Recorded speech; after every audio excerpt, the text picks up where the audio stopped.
replies from your staff. Why don't you respond? Ma'am?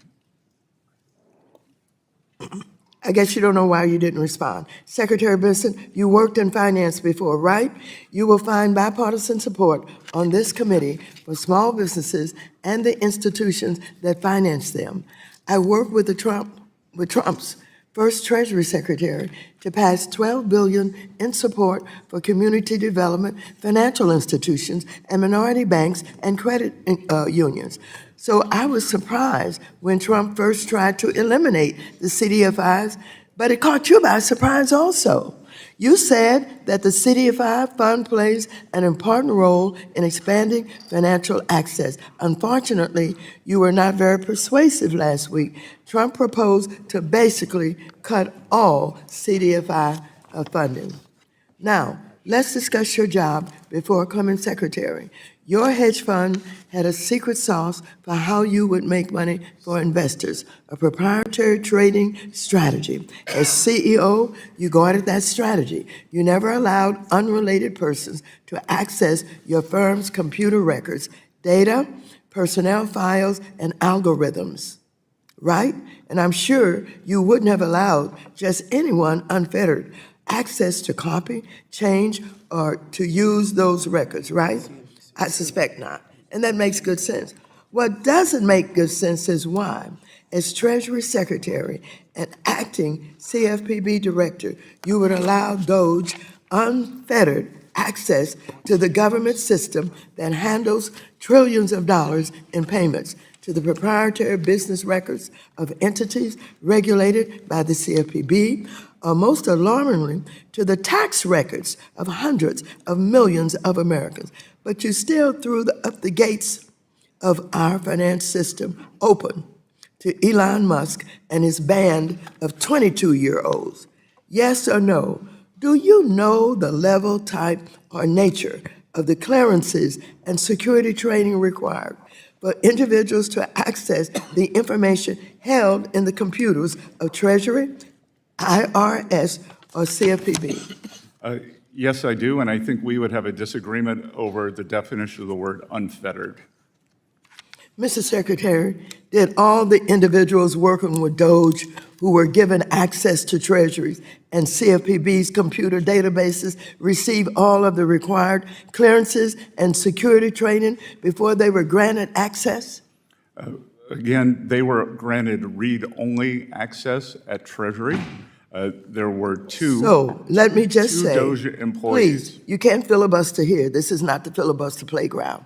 And so what you did was you let these strangers into our Treasury with access to all of the data, all of the personnel information, and you just opened the door. Why'd you do that? No, ma'am. They were Treasury employees. Oh, are you saying today in front of this committee that all of them were Treasury employees, that the 25-year-old who's being identified, who worked for Elon Musk, was allowed into the Treasury? Was that person there? He was a Treasury employee, as was Tom Kraus, the senior person on the DOJ team. There were only two people. There were DOJ employees also. Sorry? Do you know, were you aware that there were DOJ employees coming into our Treasury getting all of our personal information? Well, ma'am, there is no such thing as a DOJ employee. There were Treasury employees. I tend to disagree with you based on the information I have. Has any information been downloaded by anyone working with DOJ from any of Treasury's or CFPB's computers? Answer yes or no. Not to my knowledge. You better learn. Gentlewoman yields I yield back. The gentleman from Michigan, the vice chairman of our committee, Mr. Heisga, is recognized for 5 minutes.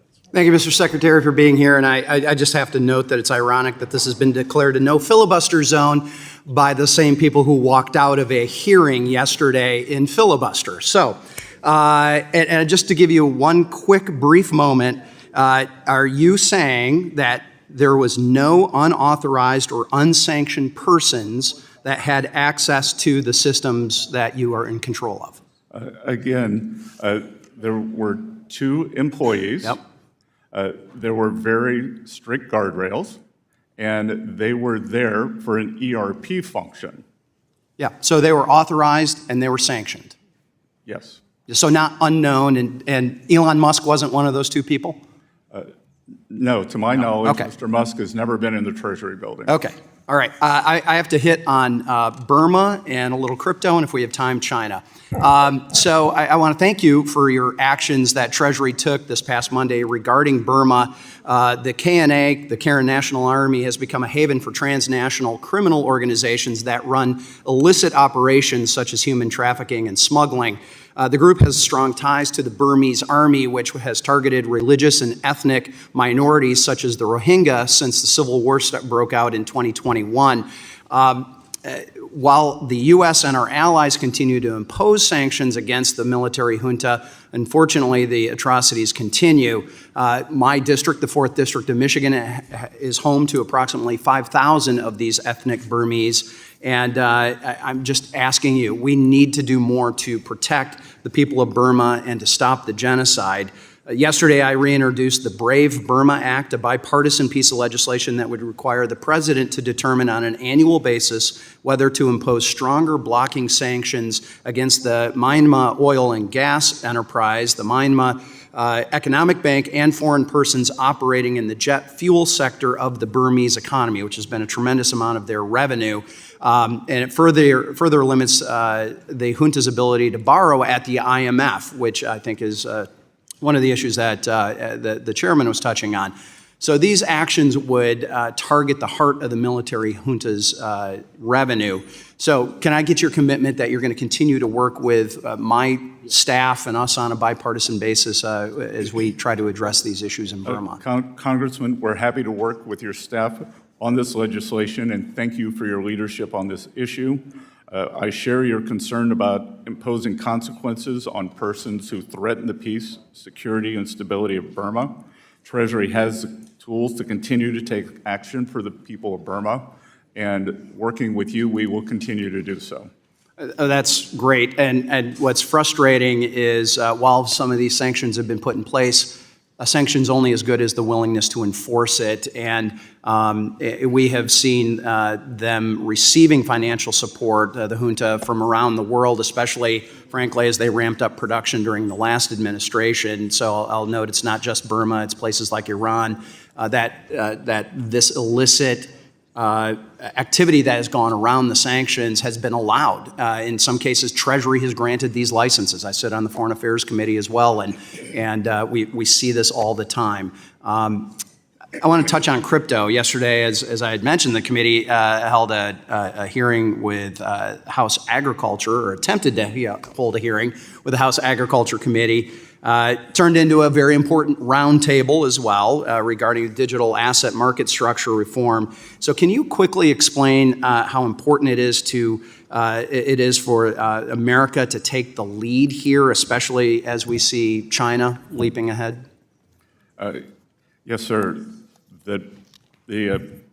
We believe that the United States should be the premier destination for digital assets.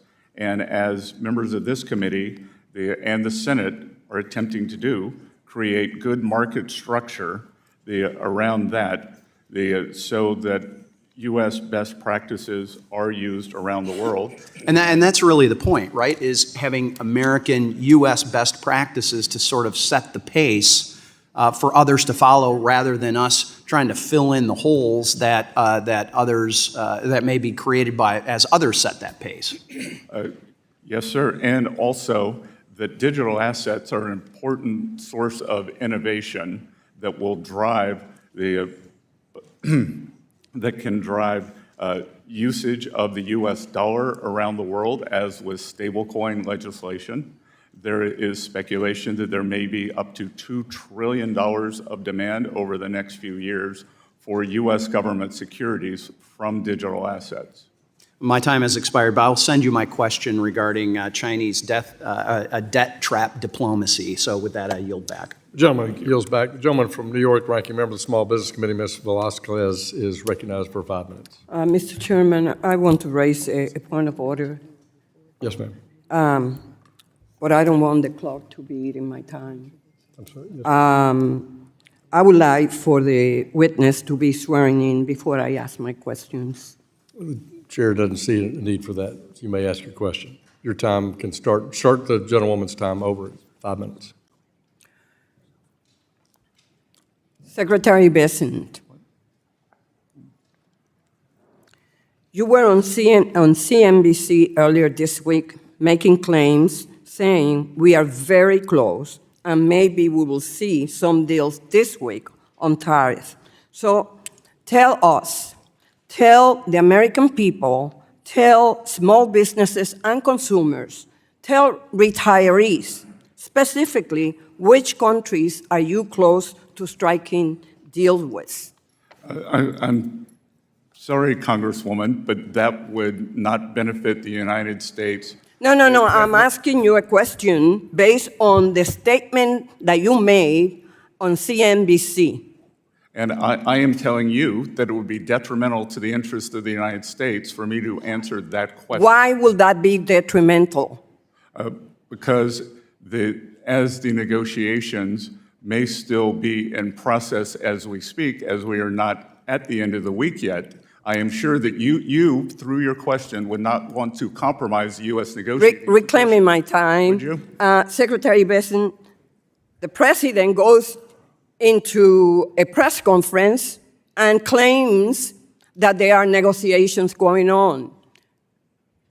And then the next day, there's no negotiations going on. So why would you not answer my question? And that will be considered detrimental to the American people, to the American economy. I do not understand. Despite your claim, I'm happy to say there are negotiations going on. I'm not going to reveal the details. No So- filibuster. No filibuster here. so how long do you think those negotiations will take before they are concluded? And There are numerous countries, as I have said, if you saw my CNBC interview, which you referenced, that there are 18 important trading partners, and we are moving forward Okay. at all deliberate speed with those. do you consider these negotiations advanced negotiations? Some of them are quite advanced. So you expect this deal to be more than memorandums of understanding? You expect them to be full negotiated trade deals? I believe that they will be the agreements in principle, and then we will paper them over in the coming months. But once we reach an agreement, then I am sure that the other countries will live up to it. Okay. In congressional testimony yesterday, you said the U.S. has not started negotiating with China on tariff reductions. Does that continue to be your position, yes or no? As you may have read, Yes or no, sir? as you may have read in the press, I will be going to Switzerland, and the negotiations will begin on Saturday. Okay, so the president told you that that will be your answer today. The-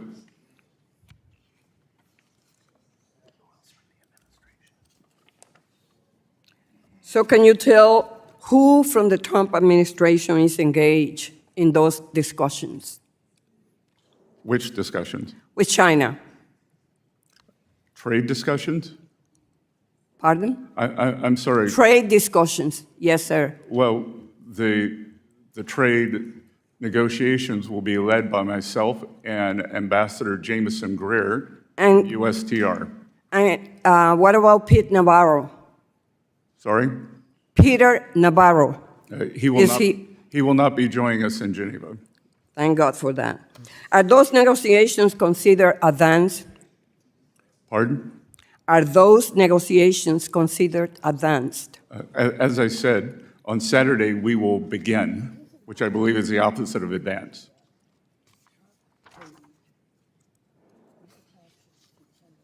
Secretary Bessent, as Treasury Secretary and a senior member of President Trump's economic team, has President Trump given you the authority to finalize any trade agreement with China or any other trading partner?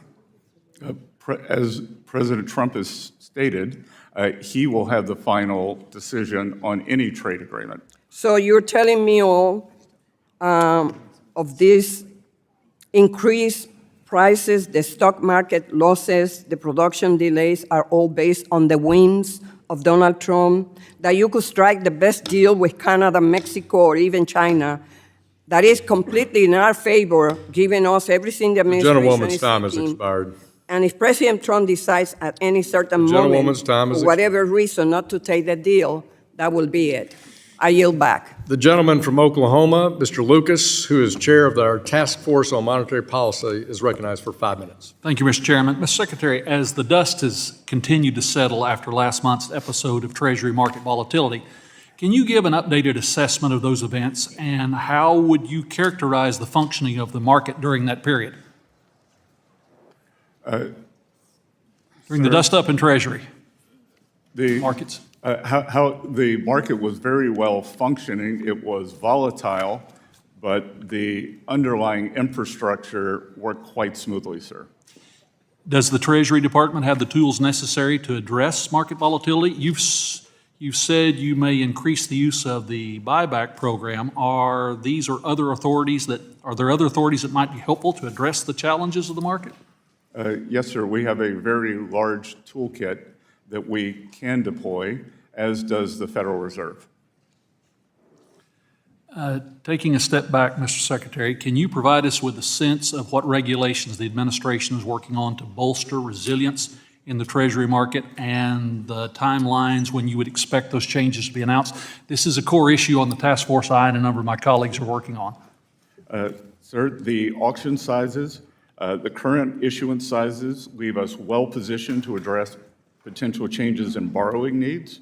I can tell you that investor participation in auctions, there's been broad investor support. Our weighted average maturity is about 61.2 months, which is quite fulsome. And we have implemented a buyback program with two objectives: liquidity support and cash management. One last question along that line. I've long said that the administration should look at reforming regulations like the supplemental leverage ratio to relieve some of the constraints that market participants are facing in the Treasury market. I hope you'll consider looking at that. Sir, Treasury does not look at that, but I believe that it is a high priority for the three regulators, the OCC, the FDIC, and the Federal Reserve. Thank you. And as the SEC continues to implement their clearing rule, a number of firms, including those outside the United States, are looking to provide clearing services for U.S. Treasuries and their derivatives. How are you working with the SEC and the CFTC to ensure the integrity of the Treasury markets as these firms look to intermediate?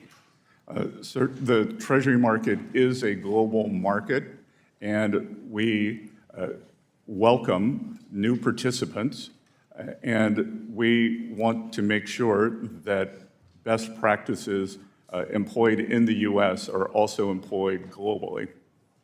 And the reason I ask that is, and if you could specifically comment on the clearing of U.S. sovereign debt outside of the United States, what risk could that potentially present?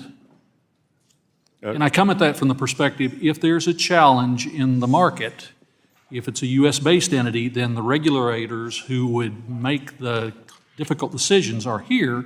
If it's outside of the United States, they might have a different perspective.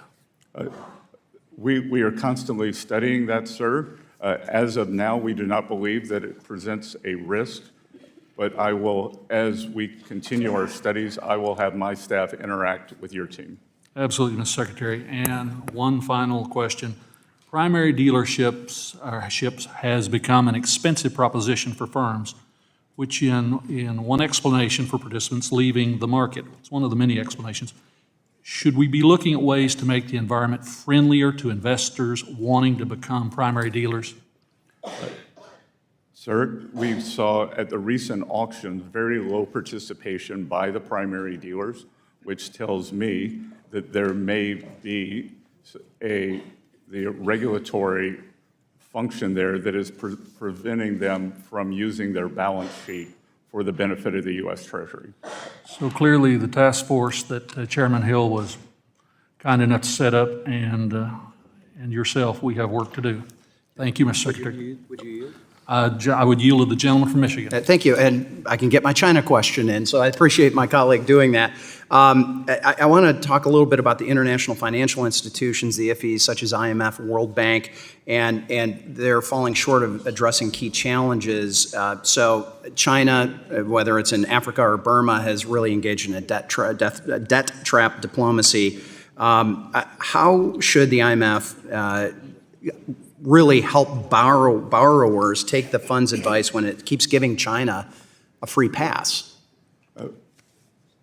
Well, Congressman, as I said in a public interview after one of my IMF speeches, it is time for China to graduate from developing country status. It is the second largest economy in the world. They are a large, important economy, and they should no longer be granted the status of a developing economy. I'd like to invite you, Mr. Secretary, to continue that answer in writing, and I thank the Vice Chairman and Mr. Lucas.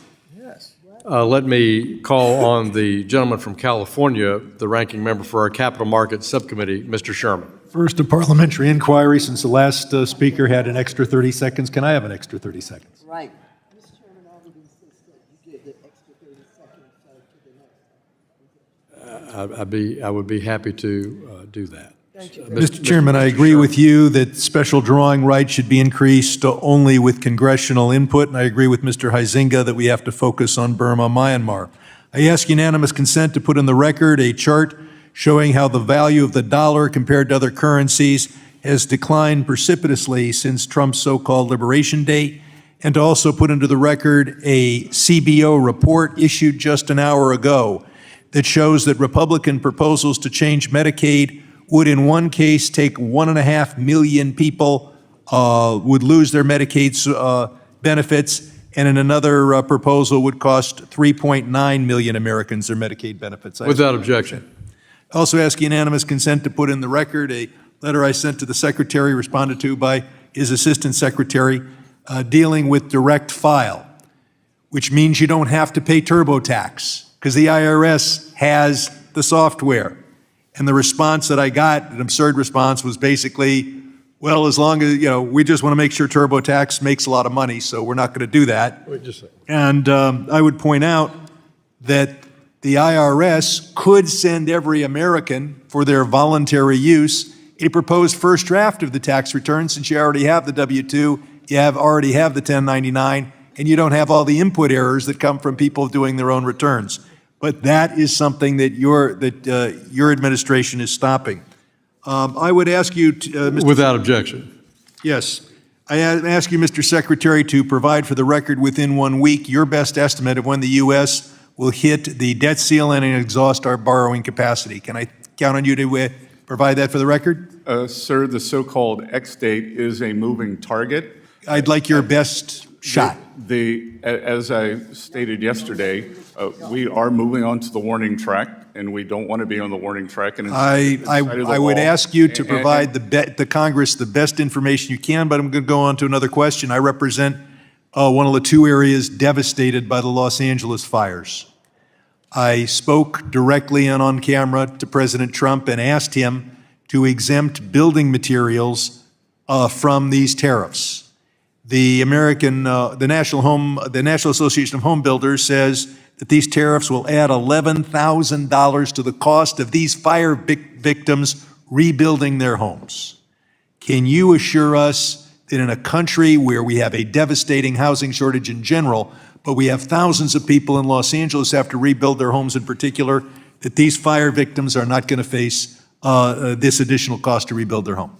I will look into that matter, and I was... That is exactly what the president said in January. I was in Los so Angeles far. this weekend, and I toured the devastation. Thank you. I hope you saw the devastation of the Palisades, and I hope you won't be imposing another $11,000 cost on every home builder. Now, as to capital markets, where I devote most of my time, all of us on the subcommittee agree that we're trying to get people to invest in American stocks and build the American economy. And in fact, our tax code has hundreds of billions of dollars of incentives to get people to invest in America. China also has incentives to get the Chinese people to invest in Chinese stocks. But there's a difference. China only provides those incentives to Chinese people if they invest in Chinese stocks. American billionaires like investing in China, making tens and hundreds of millions of dollars in profit. Can you think of a reason why the American tax code should provide enormous tax benefits like the capital gains allowance to American billionaires who invest in Chinese stocks? Why is that in our national interest?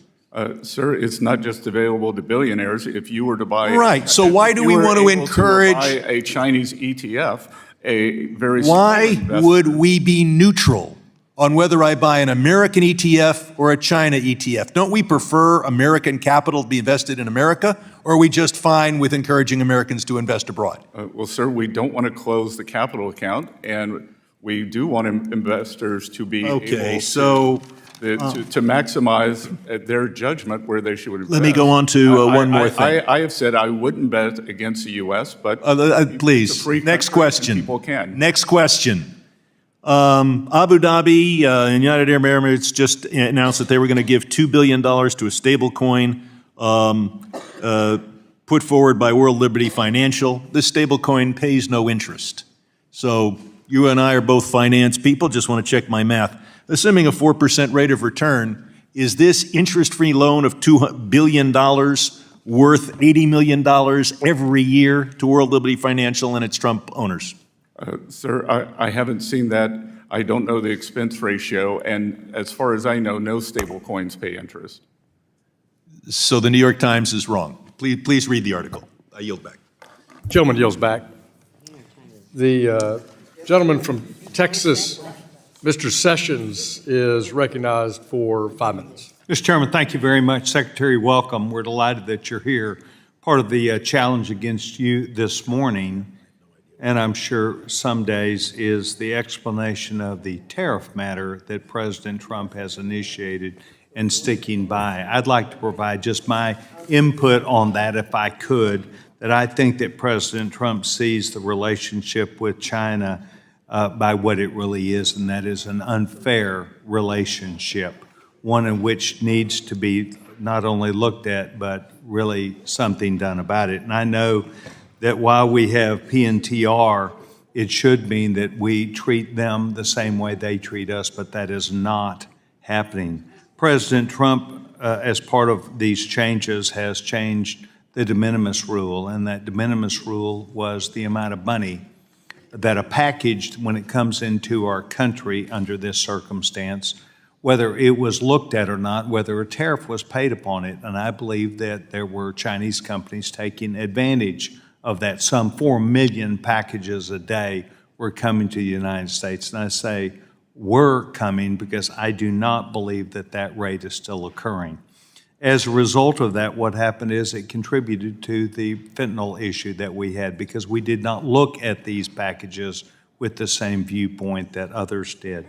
My point in bringing this up is that I believe that with the new numbers of 177,000 net new American jobs being created in the private sector, that there's an understanding by people who want to invest in America that this president is finally taking on the Chinese, who undermined not just intellectual property, but undermined with their government, the Chinese government, undercutting the price and manufacture of many products that were American-made. Many of them, or some of them, might be power tools.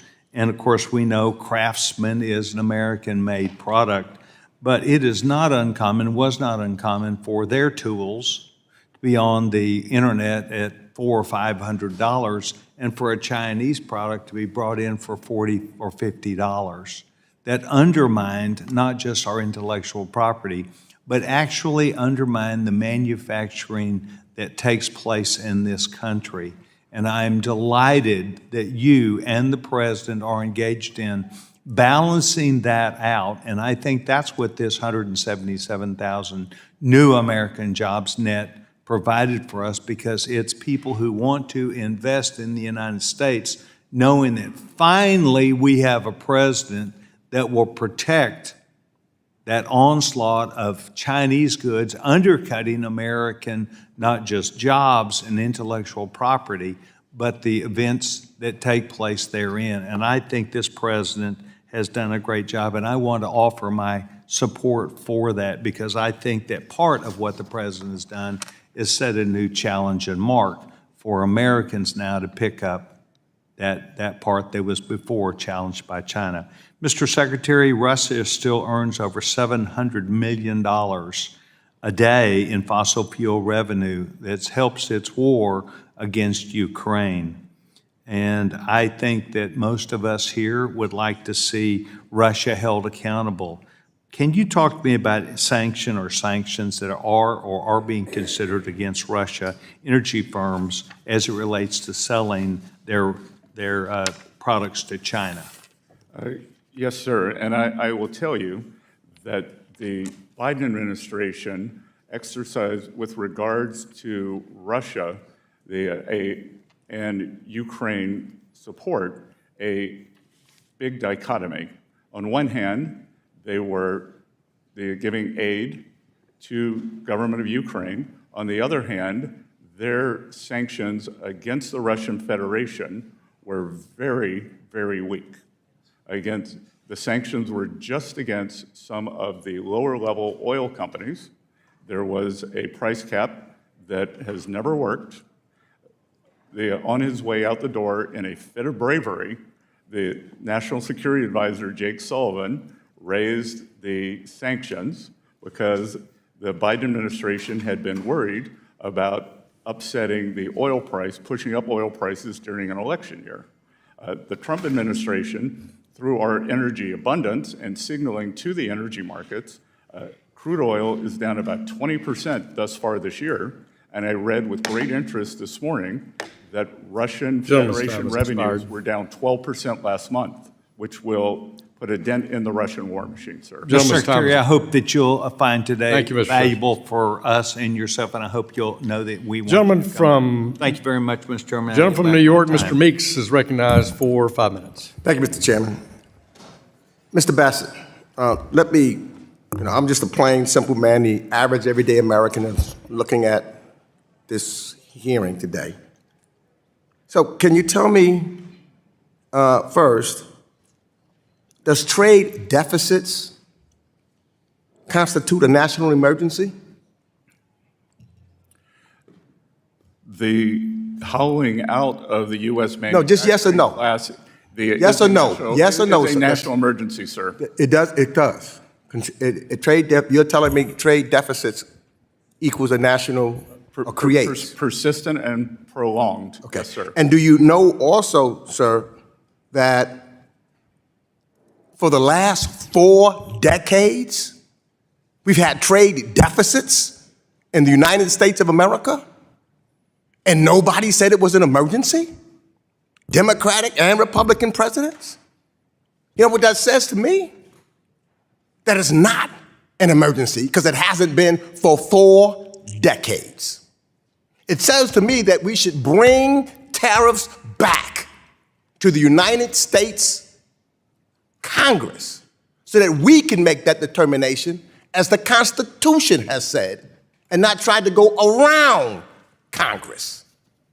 That's just unbelievable to me. Let me ask this question. Maybe they missed it. Who was the president, and who has been the president since January 20th, 2025?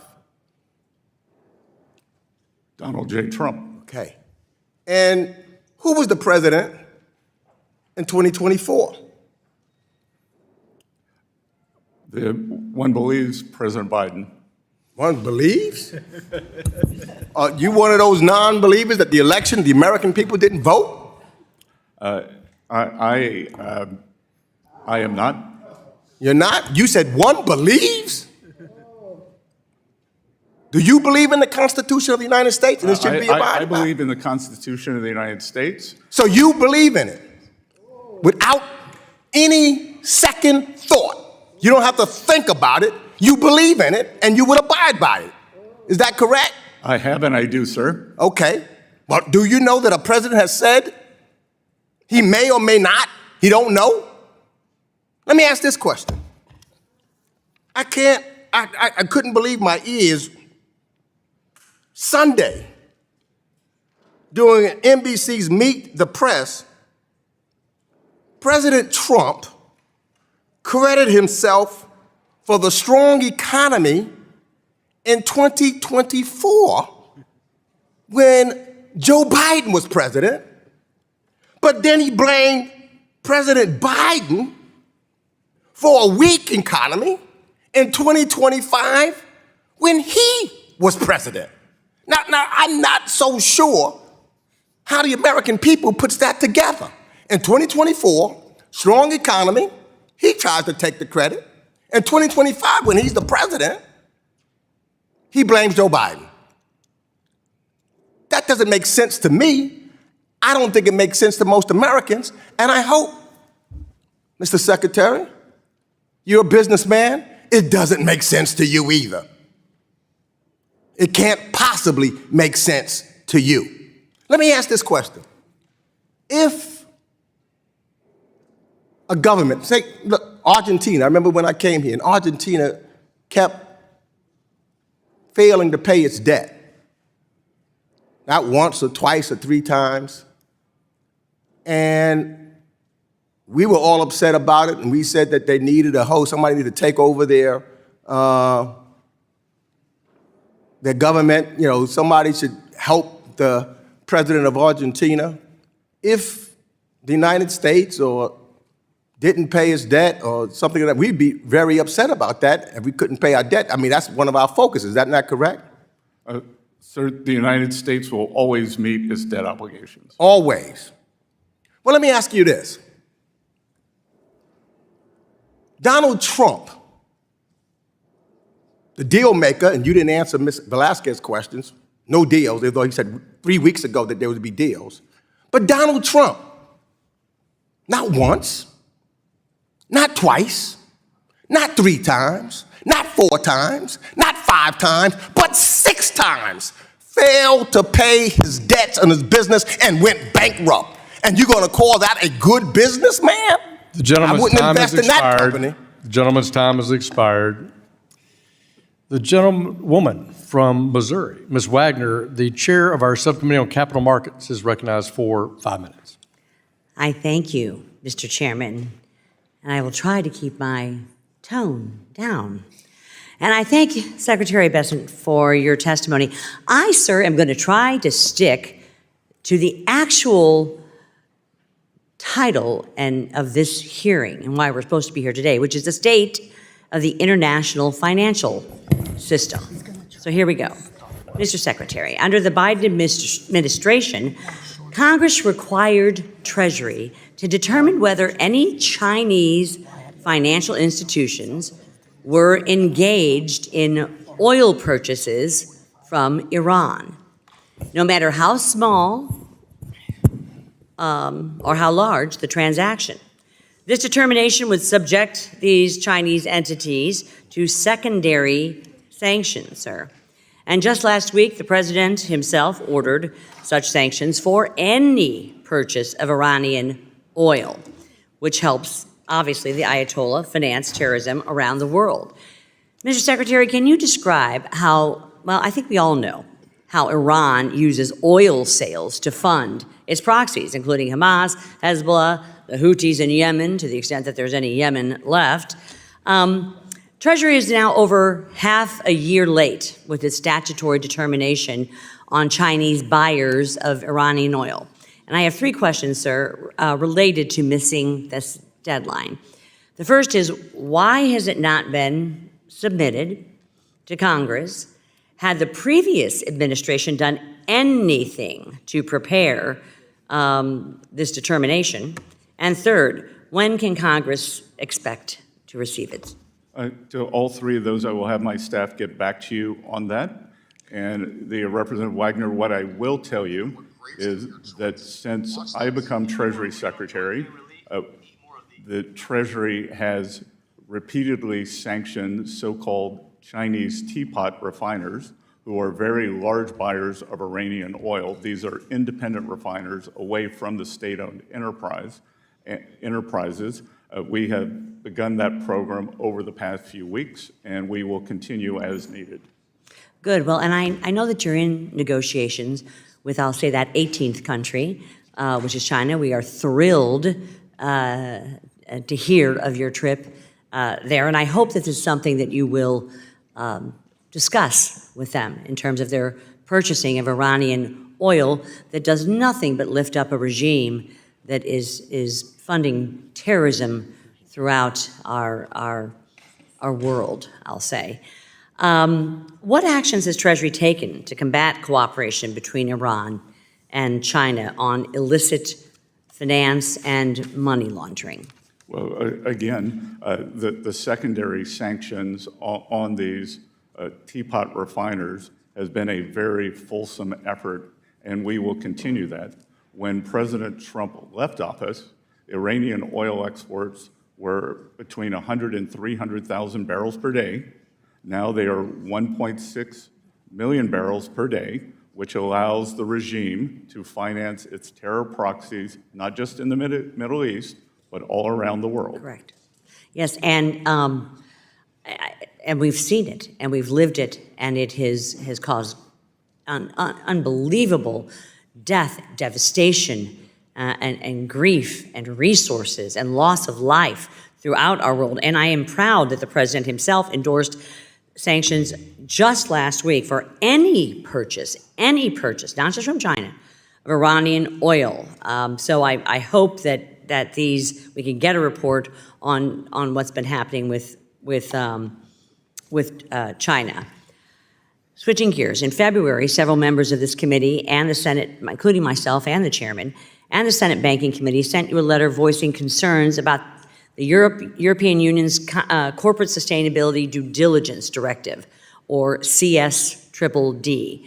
This directive, which was finalized by the EU last year, will require many American companies to evaluate their supply chains and end certain business activities not based on U.S. law, but due to UN principles. This directive not only hurts our economic competitiveness, but also undermines our jurisdictional sovereignty, sir. It would force both public and private companies to comply with regulations that have not been approved by Congress, while also exposing them to increased litigation and risk in the EU. I am running out of time, Mr. Chairman, but this is something I feel very strongly about. It is in with the international realm here, and I have two questions regarding this Gentlewoman's that I time has will expired. submit for the record. Thank you. They will be submitted for the record. Recognize Mr. Scott, the gentleman from Georgia, for 5 minutes. Thank you, Chairman. Secretary Bessent, let me ask you this. Do you agree that the FDIC plays a very essential role in safeguarding our depositors, ensuring prudent bank supervisors, and maintaining the safety and soundness of our financial system? Congressman, I agree that a well-functioning FDIC is essential to the U.S. financial system. And on Monday, you said this, and I quote, you said this, that the president tasked you with helping him choose the leader of the financial regulators so that we are all aligned, all regulators, to be safe, sound, and smart. And you went on to list the key positions that you've done that, including a new vice chairman for supervision of the Fed, a new head of the OCC, and Paul Atkins of the Securities and Exchange Commission, and a new CFTC commission. But as of this morning, we have no FDIC chairman full-time. It is now under temporary leadership of an acting chair named Travis Hill, with the president having no current plans to either formally nominate him or find a replacement. The nation is watching us. Why we don't have the head of the FDIC. So my question is, have you not helped President Trump in selecting a chairman to lead the FDIC? Congressman, I would point out that under the previous administration, there was only an acting chair of the OCC for 5 years. 5 years. That Mr. Hill is the acting, and as a matter of fact, the head of the OCC, the head of the CFTC have not been confirmed, so those are in fact acting also. Mr. Hill is a very capable regulator, having been on the board of the FDIC. Yeah, I'm not. You're filibustering here. We are pursuing personnel not decisions questioning with that. all deliberate speed. Have you been instructed by President Trump to refrain from offering a list of viable candidates to lead the FDIC? No, sir. I am constantly reviewing the list and thinking who is best to lead that important institution. Well, I want you to know that I wrote a letter to the Trump administration, here it is, expressing grave concern with the erosion of financial regulatory agency independence. And, Mr. Chairman, I'd like to submit this for the record. Without objection. And we remain highly alarmed by this growing perception that our financial regulators have acquiesced to political pressure from this administration, perhaps even from the President of the United States. If I were president, I wouldn't have this vacancy at a time when we're running tariffs all over the country, when our economy is in these kinds of difficulties. The nation is watching us. Russia is operating us. As the president is going around the country dealing with upsetting Canada, places around the world. So I just want to know that where are we going? When are we going to have a chairman? Are we going to have it? And answer me truthfully. Has President Trump asked you to delay this appointment? And if so, why? Sir, that statement is incorrect. He has not asked me to delay that appointment. And I believe that your question is, when are we going to have an FDIC nominee? And we have OCC nominees. We have a CFTC nominee. We have a vice chair for supervision nominee. Mr. Chairman, I'm I would ask student. you to urge your Senate colleagues to, on the Democratic side, to vote for them. Thanks, Well, when Secretary. is he gonna Ms. do Scott, it? your time's expired. All right. Thank you. Thank you. Excellent discussion. Thank you. I recognize the distinguished chair of our Financial Institutions Subcommittee, Mr. Barr of Kentucky, for 5 minutes. Secretary Bessent, thank you and President Trump for, in February, issuing the National Security Memorandum entitled America First Investment Policy, directing federal agencies to address outbound investments in China. In March, as you know, Senator Cornyn and I reintroduced my bill to restrict outbound investment into China, specifically into Chinese military-industrial complex entities, primarily through OFAC sanctions. Tell me, Mr. Secretary, what do you think about that legislation in the context of the President's National Security Memorandum? Good. Congressman, I want to thank you for your leadership on this matter. My team and I appreciate your input and molding this important issue, one of the most important financial issues of our time.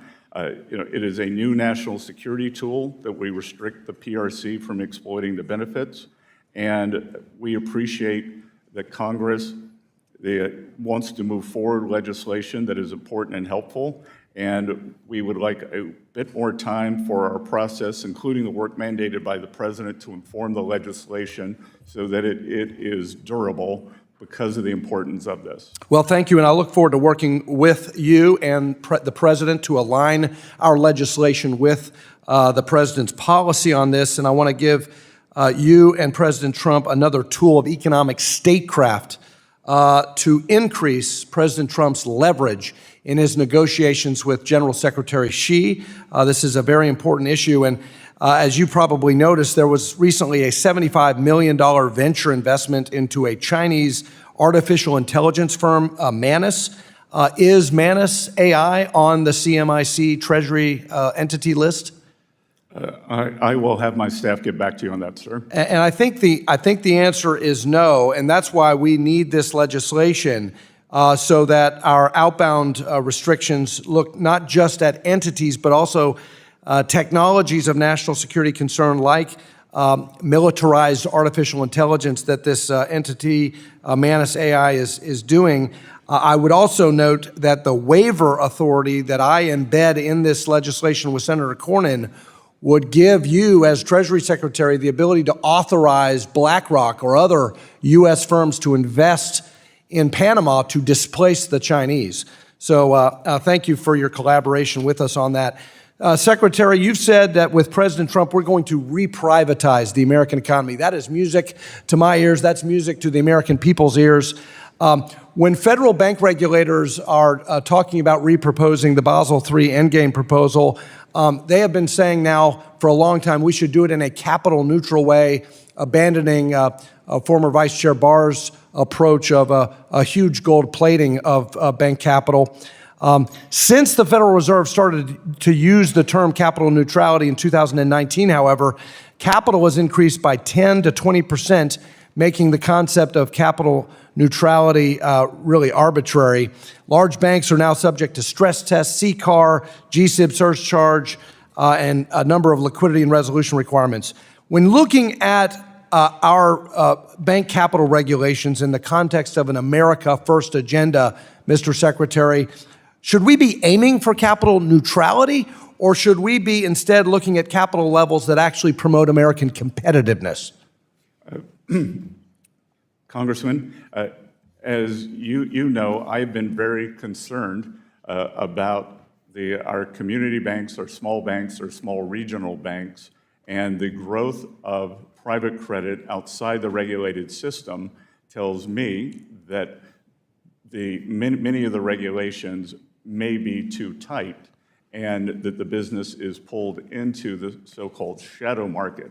I think we want to safely and soundly expand the regulated financial system and get them on equal footing. And I think that these capital levels that are predictable are very important for that. Last question about China investment in Venezuela. Last week, Venezuelan Vice President Rodriguez asked Chinese officials to increase oil purchases as the country is feeling the squeeze on its energy sales. Tell me what you think about OFAC licenses for U.S. Companies operating in Venezuela when those American firms could displace China to enhance American energy dominance. It is a very acute balancing act there between displacing China, but U.S. entities providing hard currency for the Maduro regime, and we are constantly Gentleman's time has weighing expired. that. I look forward to working with you on that issue. Thank I you. yield back. Recognize the distinguished gentleman from Massachusetts, our ranking member of the Digital Assets, Financial Technology, and Artificial Intelligence Subcommittee, Mr. Lynch, 4 or 5 minutes. Thank you, Mr. Chairman. Mr. Secretary, thank you for coming before this committee and helping us with our work. Mr. Secretary, between March 11th and March 15th, 2025, you and more than a dozen senior officials, including of the Trump administration, including Secretary Hegseth, Director of National Intelligence Tulsi Gabbard, National Security Advisor Mike Waltz, used a commercially available, non-governmental, encrypted, non-secure app to discuss and coordinate imminent U.S. military strikes in Yemen in a group chat entitled Houthi PC Small Group. Particularly Defense Secretary Hegseth shared actionable intelligence, including sensitive and classified details of an imminent military operation against Houthi rebels and other military plans. These included precise launch times for U.S. jet fighter assets, targeting locations for those Houthi rebels who were, by the way, equipped with anti-aircraft systems.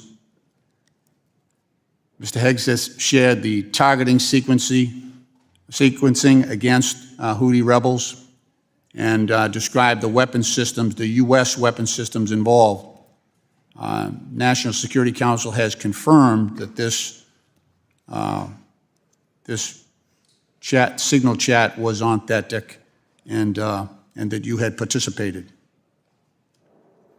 You realize that for you, Mr. Secretary, because of the responsibilities you have, even outside the Principals Committee, that group, you have a target on your back from our adversaries, China, North Korea, Russia, and others. Can I ask you, have you been briefed on the proper protocols for discussing information such as active military plans? I have by my general counsel. Very and good. If you will look, I got a bunch of questions. So I'm just trying to narrow this down because this is really a concern. Just reclaiming my time. To that chat So was let me ask you. my chief of Are you- staff's name, which was Sir, widely available. Let me ask the questions and you provide the answers. Okay? How about that? Waiting for the Are you question. preserving records, Mr. Secretary, of these communications as required by the Public Records Act? Yes, sir. My Good. general Okay. counsel has Are photographed. you still discussing sensitive military intelligence on a non-secure line? I have never done that. Okay. The National Security Council says you were on a chat that discussed those details. Are you saying that wasn't the case? I have said that I have never discussed them. Someone discussed it with you. You were on a non-secure line for a meeting with other secretaries, right? Those people I just mentioned, you weren't on that chat?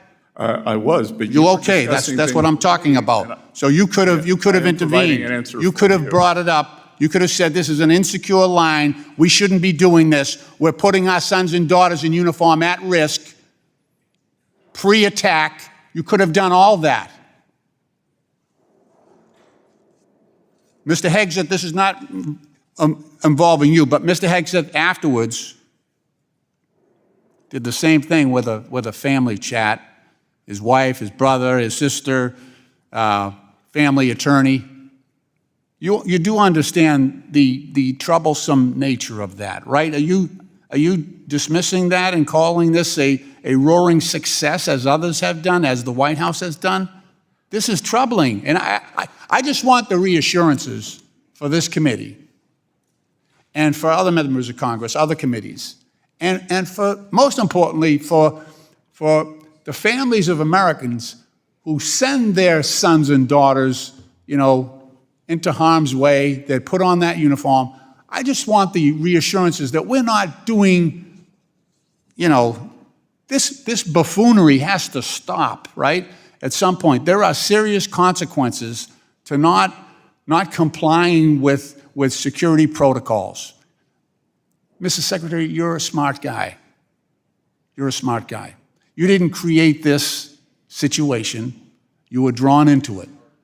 I'm just trying to reassure the committee that this stuff is not happening anymore. Gentleman's time has expired. Allow the gentleman to answer. Be a yes or no. I think the gentleman's time has expired. Well, Congressman, I'm happy to say that because of my age, I pick up the phone and call people. There you go. Gentleman's time has expired. The gentleman from Georgia, the Vice Chairman of our Financial Institutions Subcommittee, Mr. Loudermilk, recognized for 5 minutes. So thank you, Mr. Chairman. Secretary, thank you for being here. I think you and I are both aware of the paradox of the U.S. Reserve currency status, the so-called Triffin dilemma. says that to maintain the benefits of a global reserve currency status, we may always run a concurrent account deficit, which in turn risks undermining global confidence in the dollar. The U.S. enjoys an exorbitant privilege from the dollar's reserve status. This means that among other benefits, there is a high demand for dollar-dominated assets worldwide, substantially lowering borrowing costs. It also allows us to run sustained trade deficits and drives capital investment into the United States. So my first question is, how is our current reserve status different from what it was under the Bretton Woods system when the dollar was convertible to a fixed amount of gold rather than floating? Well, sir, it's now based on the full faith and credit of the United States rather than backed by gold. Okay. Does the demand for dollars and the U.S. debt worldwide and the reduced borrowing costs that come with it contribute in a meaningful way to some of our failings as fiscal stewards? Well, I would say that the unfettered ability to borrow has made us more prolific as there is very little potential for market discipline to date. Right. But there is the potential that the market may discipline the United States government one day. And I am, along with the administration, President Trump, trying to set the country on a path to avoid that. And we appreciate that. I've long said that I don't feel that there is the political will within Congress anymore to restrict spending and balance the budget. And so I appreciate the work that you're doing there. Is there a world where we can have our cake and eat it too? In other words, is there a policy configuration where the U.S. can maintain the best elements of its exorbitant privilege while also having a balanced export economy?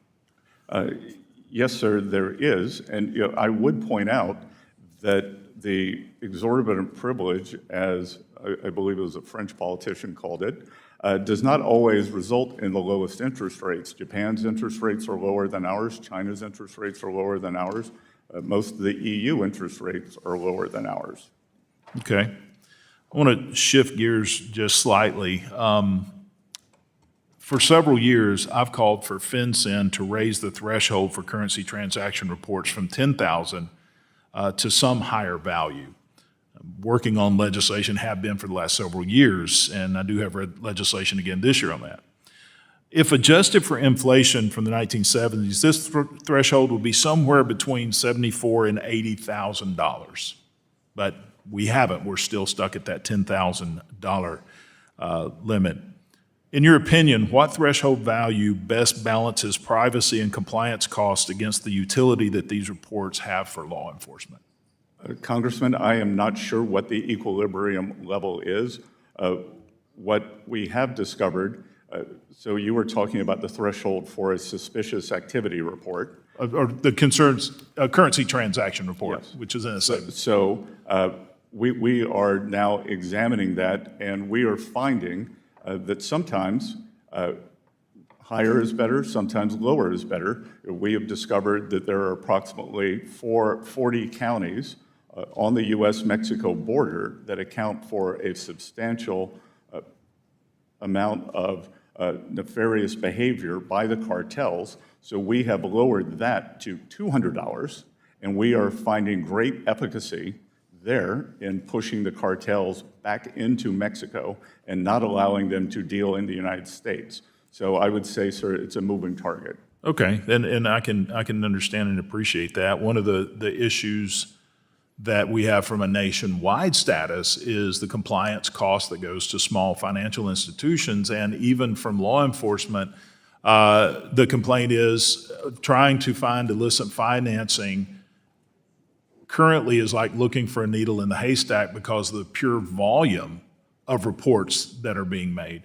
And so my argument has been in a nationwide status, and I'm sure we can work on something to make exemptions during times like you're talking about now in locations, but is not to increase the size of the haystack, but reduce the haystack so it becomes more prevalent, the illicit financing. And look, Congressman, I am the hypersensitive to the needs of the small and community banks and the undue burden that much compliance is placing on them. and we are working across a variety of ways to lower those costs. All right, look forward to working with you on these things. Thank you. The gentleman yields back. The ranking member on the Oversight and Investigation Subcommittee, the gentleman from Texas, Mr. Green, is recognized. Thank you, Mr. Chairman. Thank the ranking member, and I thank the witness for appearing. Mr. Treasurer, when you testified before the Senate, you indicated that the CDFI fund is a very important program. It's very important to us. Is this correct? I did, sir. And is it true that you would not agree that it is a woke program, it has cultural Marxism associated with it, and that it is abused? You wouldn't agree with that, would you? Sorry, I think the CDFI fund is performing its statutory functions as required. So you would not agree then that it's woke? Is it statutory function to be woke?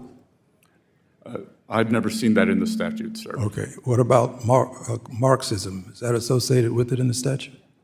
Again, sir, I've never seen that. Okay, now given that the president desires to cut into this program, you're the Secretary of the Treasury, what are you going to do about it to protect it? Sir, the skinny budget does propose a new $100 million award program that will provide access to affordable financing. Does that take care of the many billions that we put in, $12 billion to support the CDFIs? That's a lot. It's quite a distance from the $12 billion, sir. What are you going to do about it? Look, I understand. Do you advise the president? Sorry? Do you advise the president? I advise the president on a wide range of matters. Is this considered a part of a wide range of matters? Would you advise the president that he shouldn't cut these funds? I look forward to working with you and the committee to ensure these programs operate efficiently for taxpayers. What about efficiently for taxpayers and efficiently as a result of them being in place to do so? If you don't have the money, they can't be efficient. They can't serve taxpayers if you don't have the money. 61% of these programs are in Republican districts. Is there a question? Yes, it is a question in the sense that I'm asking you to suggest to the president that this is important and that you not cut it. So the skinny, as I said. 100 million is quite a distance from 12 billion. Well, that's not the annual appropriate, 12 billion is not the annual appropriation. No, but 12 billion is what we, a bipartisan group of folk, put into the CDFIs as well as into the minority depository institutions. We don't want to see that cut. Let's go to another area. Do you agree that when a tariff is imposed upon a product that's coming into this country, that the tariff is collected at the border? Yes, sir. And do you agree that that money that's collected goes into the Treasury's coffer? Yes, sir. And do you agree also that if the person that is importing this product is of the opinion that it is something that his clientele, his customers desire, that he will pay that tariff? Yes, sir. And do you agree that when he pays that tariff, he's likely to pass it on to his customers, his consumers? Sir, the laws of economics would say that they're very elastic. I understand, but do you agree that he is likely to do that? Do you agree that he does it sometime? Do you agree that he does it sometime? Again, do you agree that he ever do it? Does he ever do it? Sure. So your position is, as the great treasurer you are, that this is not passed on to the taxpayers? It could the be. Consumers. It could be. Well, is it ever? It's hard to say yes, isn't it? It really no, is. It's not hard don't to say. listen, Sir, sir. it's You not don't hard have to to say. fear. Don't listen. Don't fear the president, sir. Is it ever passed on? Have you ever heard of this tax money being collected and passed on to the consumer to pay? Have you ever heard of that? Well, the most recent studies from... Okay, let's go on to this point. I have a better point to make. Excuse me, I'm reclaiming my time. I have a better point. Listen just a second. I only have a little bit of time. And when it goes into the coffers, that money is then going to be a part of the tax dollars that can be accorded to persons in terms of a tax cut. Is this true? It's part of the overall... Yes, it is true, which means that the consumer, the person who pays that tax, this tariff tax, when he makes that purchase, is going to put his money in your coffer, our coffer, and then the president later on can say, you got a tax cut, but it's really the money that the consumer has put into your coffer. That is true. I yield back. The gentleman yields back. The gentleman from Ohio, the chair of the National Security, Illicit Finance, and International Financial Institutions Subcommittee, Mr. Davidson, is recognized for 5 minutes. Thank you, Chairman. Mr. Secretary, I applaud your eloquent message at the Millikan Institute clarifying the Trump administration's coherent and effective strategy, and thank you for helping lead that. My Committee on National Security, Illicit Finance, and International Financial Institutions aligns completely with your efforts on illicit finance, on trade with the pending reauthorization of the Defense Production Act, the national interest with outbound investment laws and clarity, and on focused international financial institutions. I remain highly concerned about the future of money and frankly probably the most important policy debate we're having. I'll save that part for future hearings, but on illicit finance, I applaud your FinCEN final interim rule removing beneficial ownership reporting requirements for U.S. companies and citizens. The prior approach was collecting information on millions of Americans and companies, even homeowners associations, under the guise of illicit finance. Lots of noise and very little signal. By narrowing the scope of the rule, you are focusing on the signal. Given the shift in focus, millions of Americans have shared sensitive, personally identifiable information. Mr. Secretary, as the committee moves forward clarifying the rule, and would you commit to supporting the deletion of data already collected under the previous rule? Sir, my staff is working on what will happen to that data, and we will get back to you on that. Appreciate it. We work with you, and certainly hope you safeguard it always, but it'd be especially safe if it was deleted.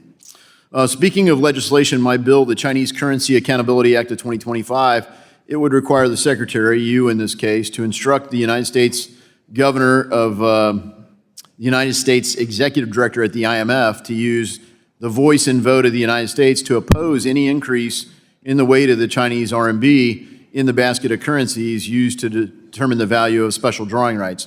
This bill has passed the House on a bipartisan basis, most recently in February, and it still awaits Senate action. Mr. Secretary, far more effective than waiting for the Senate is your leadership on this issue. Will you advocate for opposing an increase in the RMB until China straightens itself out? I look forward to working with Congress on this issue, on whether additional legislation is needed to address the Chinese practices or whether it could be done through trade negotiations. Wish you great success in your pending negotiations, and certainly if you look at the IFIs, things like Argentina's recent restructuring under the IMF basically bailed out the Belt and Road. They'd never really have to worry about default at the Belt and Road. They're using their influence in the international financial institutions like the IMF and the World Bank to frankly cover risk at the Belt and Road. So hopefully that'll be restructured. You've already covered outbound, and I really appreciate the dialogue on that. But I'd like to turn to the Defense Production Act. I mean, when you look at how you've organized and communicated the president's approach there and the administration's approach, national security is of course paramount to that. And as we organize and update and reauthorize the Defense Production Act, of course it deals with the Department of Defense, it deals with Commerce, who does a lot of these things, but it's been structured under the authority of the Department of Treasury. Would you commit to working with our Committee on National Security and Finance to gather the input and get a final reauthorization across the finish line this year? I think that is an important piece of legislation. We look forward to working with you on that. Thank you, Mr. Secretary. And then lastly, you've spoken eloquently about the kind of mission creep that comes in to some of our international financial institutions. And as you know, the IMF set up a climate fund in 2022 known as the Resilience and Sustainability Trust. Given concerns about IMF mission creep, will you work with to eliminate RST so that the IMF can get back to its core mission? Congressman, at my speech during IMF week, I stressed the need to get back to basics at all of the multilateral development banks, especially the IMF.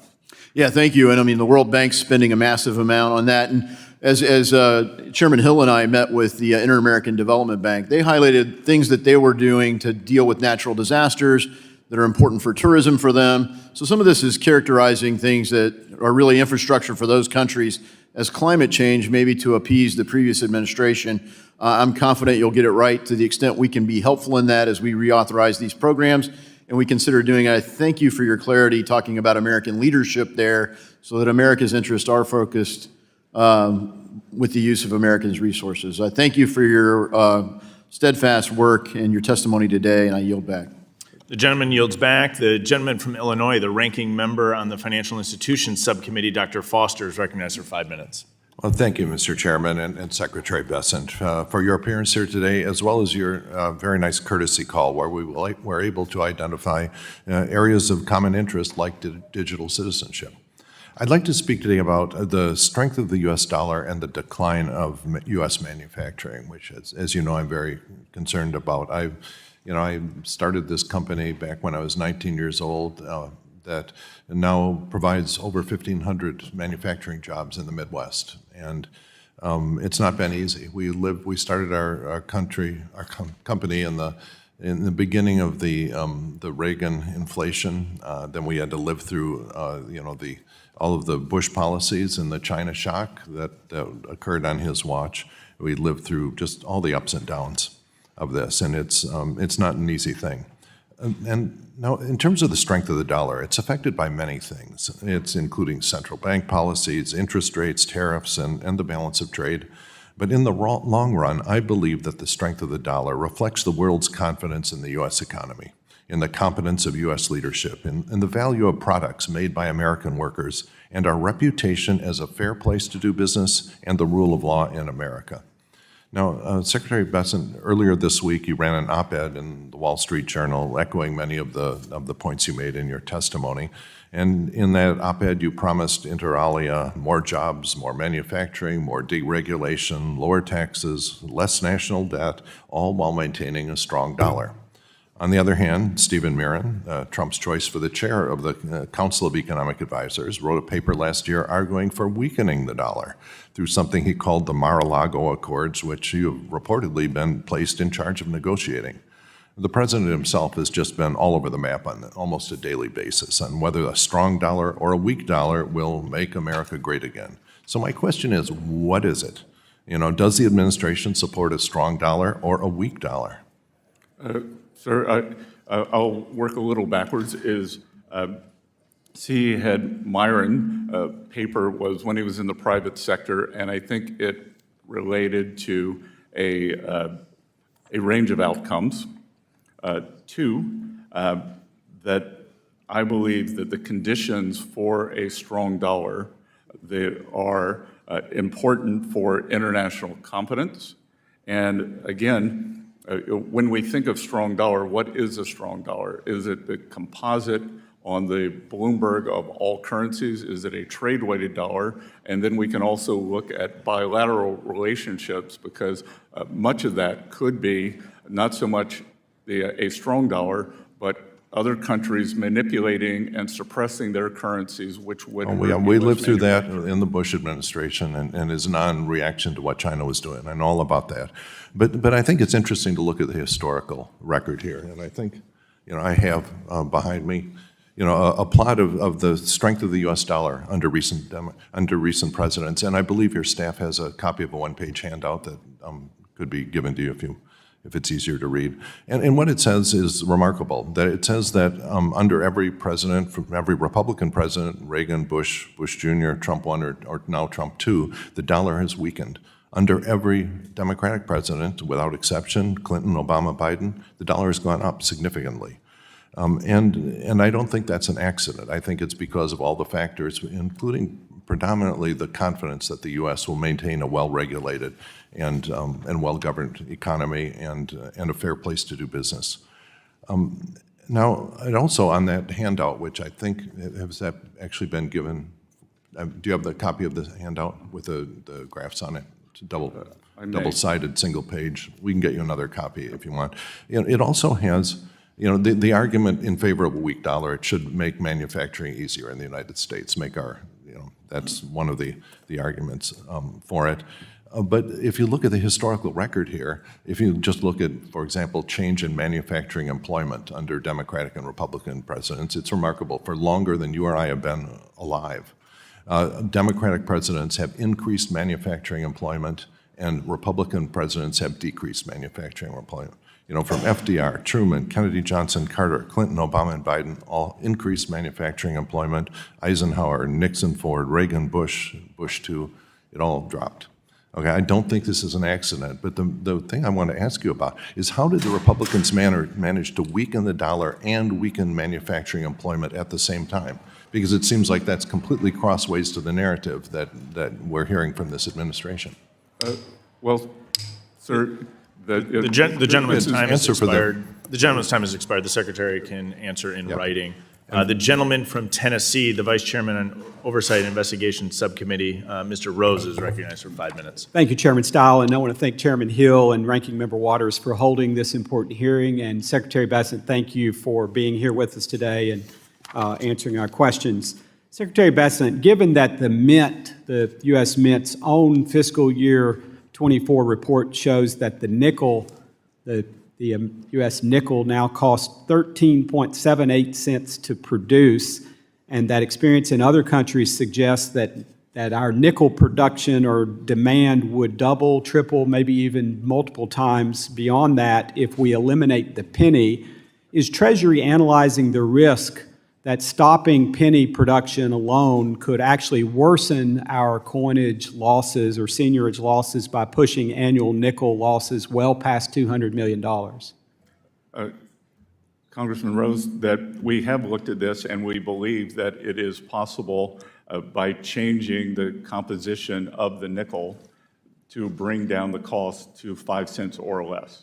Absolutely. That was going to be my next follow-up question to you. And I will point out that the dime is very profitable. Yes, and you know, it'll sound like a little self-interest, but a Tennessee company is one of the folks that could lower the cost of the nickel and has made a proposal that I know We're investigating that with them and are very intent on maintaining those jobs, sir. And I would just say from my deep dive into both penny and nickel production, it seems to me that there are significant savings beyond just saving on composition of the nickel. So I would encourage Treasury and the Mint to take a look at refocusing how we produce those coins to make them actually positive for the balance in terms of producing seigniorage for the United States. So I'm glad to hear that you're moving in that direction. Secretary Bessent, the President has recently made budget requests that propose significant cuts to the Community Development Financial Institutions, or CDFIs, or the CDFI Fund, and suggests to end core CDFI programs. I know you've recently made public comments about the statutory basis for the CDFI programs. What is your position on the future of the CDFI Fund, and do you believe it should continue to play a role in supporting access to capital in underserved communities across the country? Well, the Congressman, as I told the Congressman on the other side of the aisle, we are creating a new $100 billion award program that would provide access to affordable financing, and this will be mostly in rural America. Excellent. I'm glad to hear that, and I understand we always need to be addressing how these programs work and whether they're efficient and cost-effective and produce the outcomes we want. But I am glad to hear that you're making moves in that direction. And I just want to pause at this point and say broadly, it is refreshing to have competent, aggressive, energetic leadership. And so I commend you for that, and I'm very excited about the things that you're doing at Treasury. Secretary, can you discuss the significance of confirming President Trump's regulatory appointees in advancing his America First agenda? Specifically, how do these appointments impact the implementation of these important policies to move America forward? Yes, sir. I believe that we need to get them appointed as soon as possible. We have some very good acting the chairs or directors of these, but the sooner we can do it, the sooner we can get down to the business of making these institutions work better for the American people and making sure that Main Street can prosper because I've been very concerned. As I mentioned today, I've met, I think, the personal meetings with over 50 community bankers. I spoke to more than 300. And I think it's very important to get these regulators in place so that community banks, small regional banks can make sure that Main Street participates with the rest of the country. Thank you. I completely agree, and that's what we're hearing, I'm hearing from the regulated entities in my district and across Tennessee. Secretary, given the IMF's limited success in pushing China on transparency and debt restructuring, how can Treasury justify supporting the IMF's current leadership? We are in constant discussions. It is leadership that I inherited.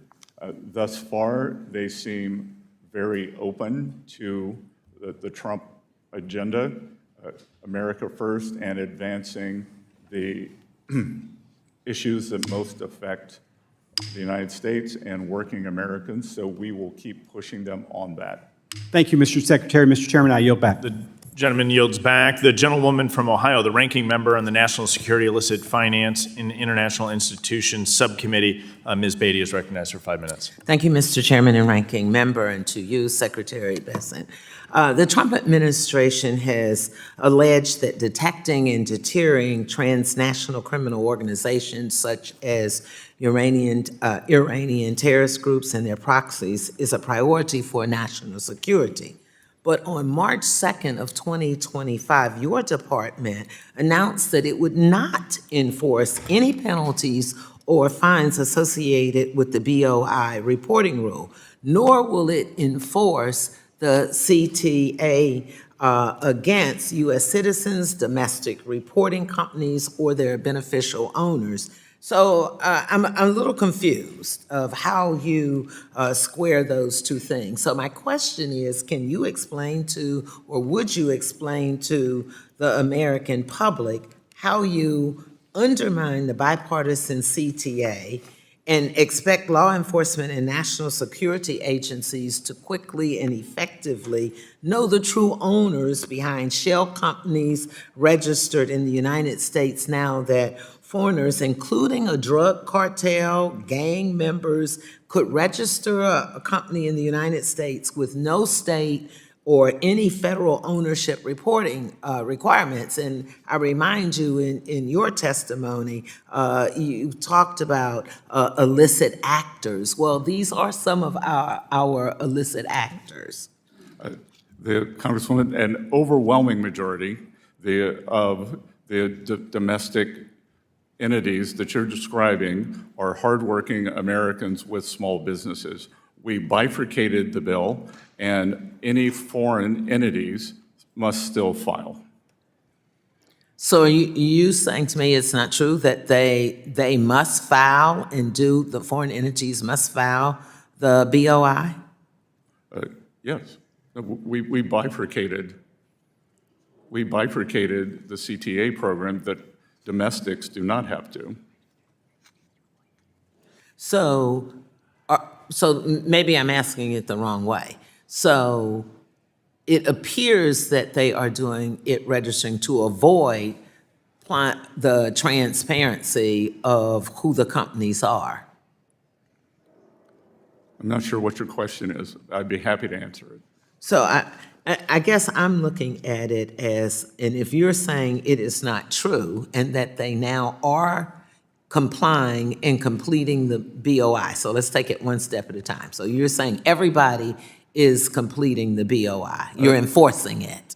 No, ma'am. I am saying that we have bifurcated it, that U.S. nationals do not have to file, and that foreign nationals do. Okay, so I guess when we look at this, if we're limiting enforcements of the rule just to the foreign entities, that creates a giant loophole whereby any foreign entity can register in the United States and evade or not do the BOI reporting requirements. Well, they would be subject to they would have to come through a U.S. financial institution, so they would be subject to all U.S. institutions. Including the BOI. The AML. Including the BOI. including the BOI, yes or no? Because the answer is no. I mean, you can say it however you want to, but the answer is no. And this makes it easier, and this is what I want the American folks to know. It makes it easier for human and drug traffickers, cartels, terrorists, organizations, and other criminals to do business in the United States. And when you're limiting the enforcement just to foreign entities, it exempts 99% of the entities that Congress intended the law to cover when it was passed into law. So I think I do have my answer. We're just not agreeing on it, and we know why. So let me go to my second. It's my time. Let me go to my second question. The clock is running. It's my time. It is my time. You will not do this on my time. Now, I'm going to ask for a few more seconds since he refused to comply with my time, not his time. In 2016, former Secretary Jack Lew announced that Harriet Tubman was to be the new face of the $20 bill. Can you tell me what's the current status of this project? No, ma'am, I can't, but my staff will get back to you. No, I want you to get back to me. Because, see, there seems to be an issue when it comes to things that affect people of color or people who live in poverty, whether it is what you're doing with Social Security, what you are doing with restricting funds. The gentlewoman's time is expired. The gentlewoman's time is expired. To me? The gentleman from Mr. Chairman, Texas, I need him to answer if he will. I'm not a staff person. I'm not asking him to have his staff report to me. So, Mr. Chairman, I'm addressing it to you to ask him to respect me. Mr. Chairman, I'm talking to you. I need him to address if he will answer me. No, I'm not going to. The gentlewoman's time has expired. I'm not going to stop until you direct him to answer to me as a member of Congress. The gentlewoman's time has expired. The gentlewoman has offered that she can submit questions for the record. Mr. Chairman, point of order to you. I will not stop. I will not be silent. The gentlewoman is not offering an appropriate parliamentary inquiry. Does the gentlewoman have a parliamentary inquiry? Yes, I do. Please state the parliamentary inquiry. As a member of the United States Congress addressing the Secretary, I am asking you to rule on asking this hostile witness to direct his response to me versus having him tell me that his staff will respond to me. My staff person didn't ask him the question. I did. The gentlewoman does not state a parliamentary inquiry. So let me ask the point of privilege to you, Mr. Chairman, because I'm not going to stop this morning until you respond to me then, if you will direct the Secretary to respond to me as a member of Congress. Or let me ask him. It is not a point of privilege. The gentlewoman's time has expired. The gentlewoman will suspend. The gentlewoman will suspend. The gentlewoman will suspend. If he responds, the gentlewoman will suspend. If he responds the gentlewoman to me, will suspend. If he will respond, the gentlewoman makes a legitimate request. A personal privilege. You can simply ask him to respond. Personal privilege. Just ask him to respond if he'll respond to a member of Congress versus saying a staffer. It's simple as that. I ask that members keep decorum and remain cordial during today's hearing. I am being members, cordial the to gentlewoman you, will Mr. suspend. Chairman. The chair has the time. Mr. Chairman, the will chair you has the answer time. The question? gentlewoman will suspend. The gentlewoman makes a legitimate request. I ask that members keep decorum and remain cordial during today's hearing. I am being cordial. I resent your statement to imply that I am not. I am a member of the U.S. Congress. I am asking this Secretary The gentlewoman to may respond submit to QFRs for the record, which will be responded to by the Secretary. Thank you. The gentlewoman's time has expired. The gentleman from Texas, the chairman of the Small Business Committee, Mr. Williams, is recognized for 5 minutes. Thank you, Mr. Chairman, and thank you, Mr. Secretary, for being here. This may be a little easier on you here. I'll try to move it fast forward. The Chinese Communist Party has enabled their economy to serve as a central hub for money laundering, human trafficking, and the export of chemicals used to manufacture fentanyl. Increasingly, Chinese nationals and financial works have informed operational alliances with Mexican drug cartels, providing laundering services, digital payment platforms, and chemical shipments that fuel the trafficking of fentanyl across our southern border.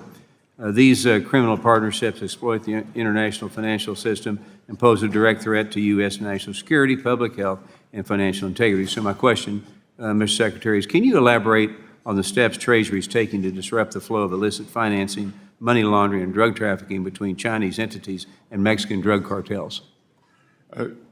Thank you, Congressman, for that very important question. And note that they are interlinked, that the Chinese provide precursor drugs that are then converted into fentanyl by the Mexican cartels.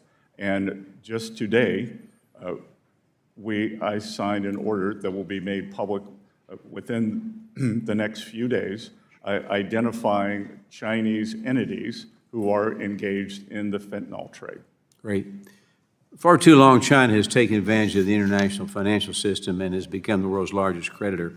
The IMF and World Bank's focus on climate and social initiatives has resulted in a lack of accountability for the Chinese unreliable economic data, currency manipulation, and opaque predatory lending practices. In addition to the lack of accountability, this shift in focus to climate has forced many developing countries to turn to Chinese financing. The United States must leverage its leadership of the world stage to counter China's growing influence as a global lender and put an end to the deceptive economic practices. So, Secretary, how is Treasury working to prevent IMF and the World Bank resources from indirectly legitimizing China's debt trap diplomacy and economic oppression? Well, Congressman, in various ways. One, as you would have noticed, I will have said that when this horrible Russia-Ukraine conflict ends, that no country or person who financed the Russian war machine will be eligible for any rebuild in Ukraine, especially that financed by the World Bank or any of the other multilateral development banks. Also, we are working with the OECD especially to look at, and the IMF and the World Bank, to look at the true debt levels for these countries. Everyone agrees, or everyone save one country agrees that this is a problem, that there are rapacious mineral deals, that there are tolling arrangements, and it is impossible to know and assist a country that has experienced economic hardship when we don't know the true levels or if there is an undisclosed priority payment to another creditor.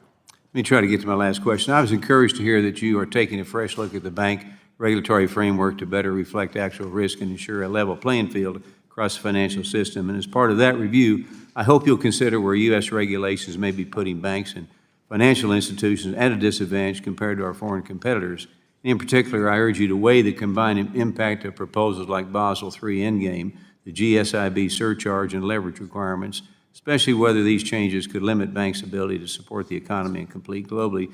So in your work so far, are there any specific areas where you plan to address these concerns about regulatory putting U.S. institutions at a disadvantage, such as in the reproposal of the Basel III Endgame rule by amending the GSIB surcharge regulation? Congressman, we are looking across all areas and know that this is at the top of our agenda, that most countries have very concentrated banking systems. In many cases, the banking systems are larger than the GDP of the countries, so they have very different needs than the United States. The strength of the United States, lending and capital markets and economy, is the breadth and depth of our financial institutions, and we will continue to advocate for them both at home and abroad. Thank you for your service. I think you're doing a great job. I yield back.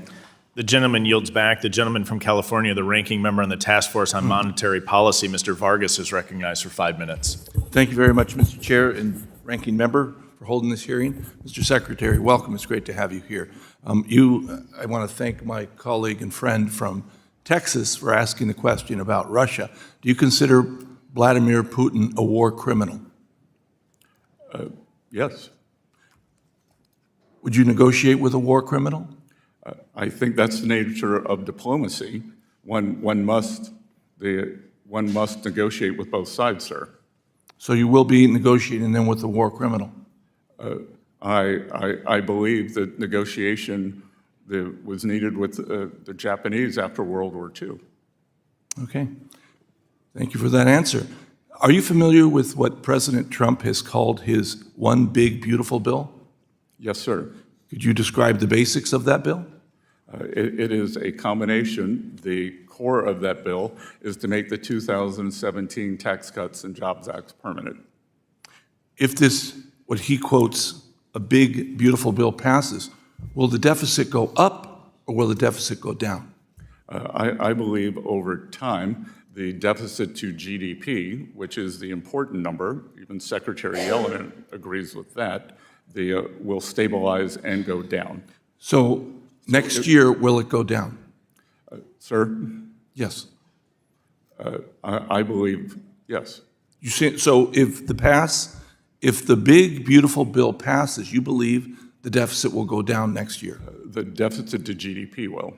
Because again, what is important is that we grow the economy faster than I understand we grow that. the debt. I understand that, of course. But you say that in the long term, I'm asking in the short term, will the deficit go down? I believe the debt to GDP can go down. But what about the deficit itself? Sir, The amount of money that comes in as opposed to goes out.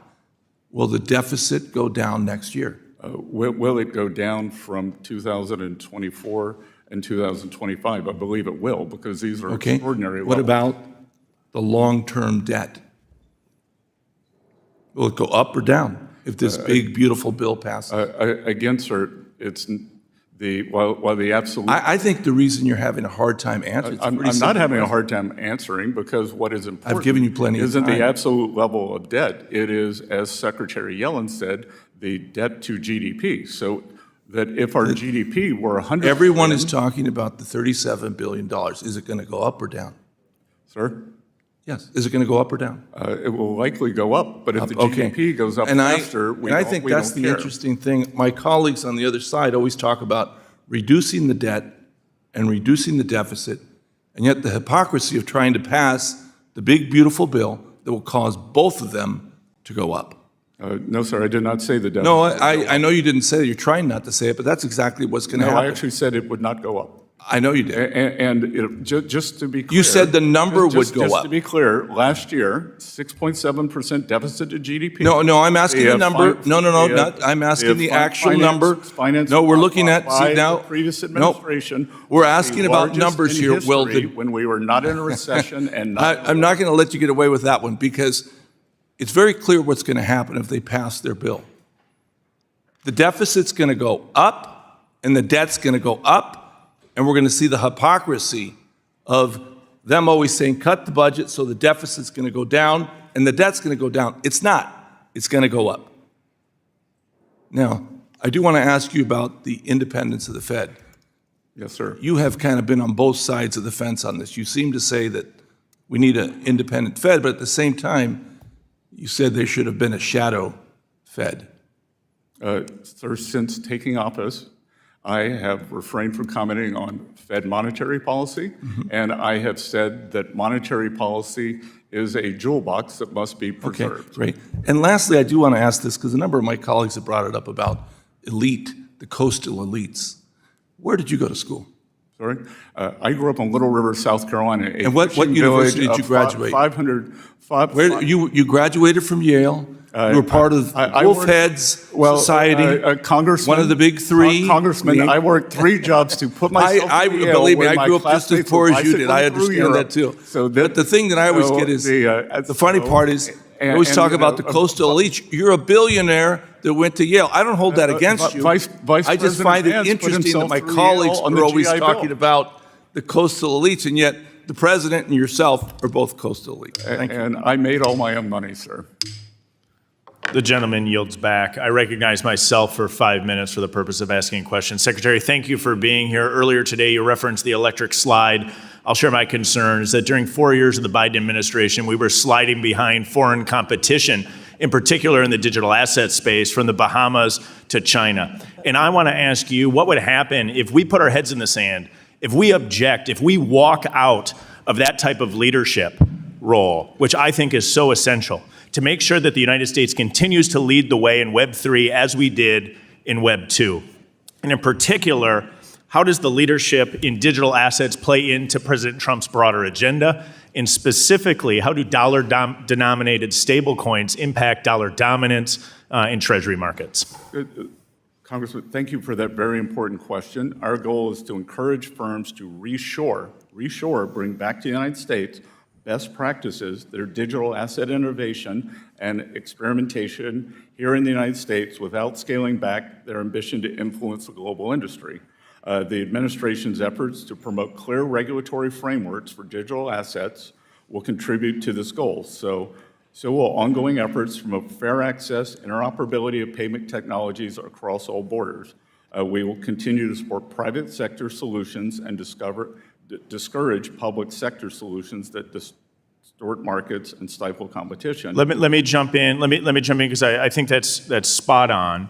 And then let's talk about what happens if we fail to act. Yesterday, some members objected, walked out of a hearing to discuss market structure and digital assets, an absolutely essential leadership role the United States has to play.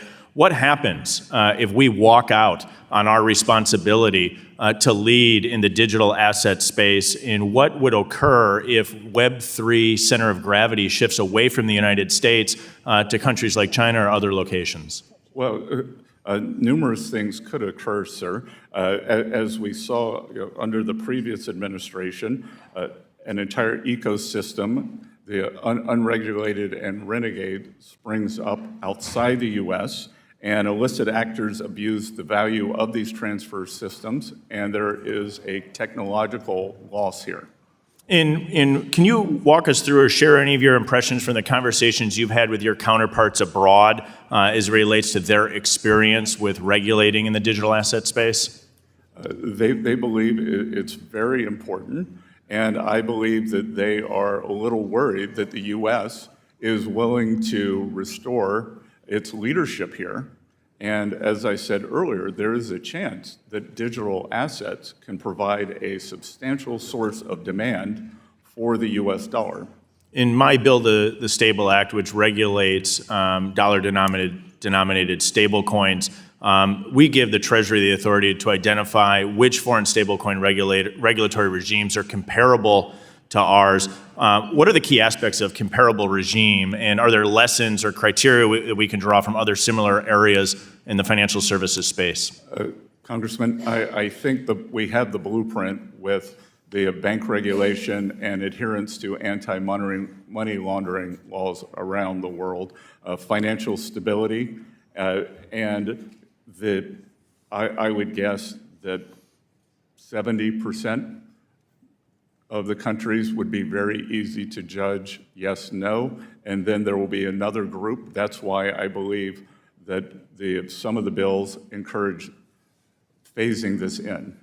And a lot of stablecoin, a lot of digital asset space needs reliable banking services.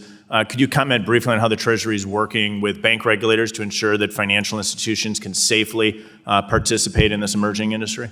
We have recently delivered a report to the President on this, so we have safe and sound best practices, and we want to work with the financial industry, with new companies and entrepreneurs, as well as incumbents. The banks, there is a solution to banks to participate in this business, whether it's through custody or their own coins. Let me shift gears really quickly in my final 30 seconds. President Trump issued an executive order on modernizing payments to and from Americans' bank accounts. The executive order noted that the Treasury checks are 16 times more likely to be reported lost or stolen or returned as compared to electric transfer funds. Do you think we're making real progress in this space? We are working all speed ahead. Congresswoman from Staten Island told me of numerous losses of checks in the postal system, and it is both cost-cutting and good practice, sir. Thank you very much. Thanks for being here today. I now recognize the gentleman from Texas, Mr. Gonzalez, for 5 minutes. Mr. Secretary, thank you for joining us this morning. According to the Wall Street Journal, oil and gas companies have lost over $280 billion in market value in April of this year alone, more than any other sector. This decline is attributed to a combination of factors, but mostly attributed to the tariffs.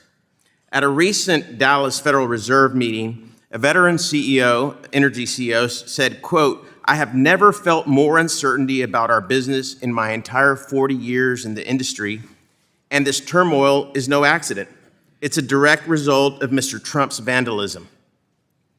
Just yesterday, Diamondback Energy, one of the largest Permian producers, told shareholders that tariffs are adding significant cost of drilling activity. That's mostly due to the tariffs to our neighbors to the north and the south. Mr. Secretary, the chaos in the energy sector has eclipsed any gains from President Trump's industry-friendly regulatory rollbacks that they were so much looking forward to. Stable energy prices depend on stable policy. The Trump administration pledged to support American energy sector. However, this decline demonstrates the opposite.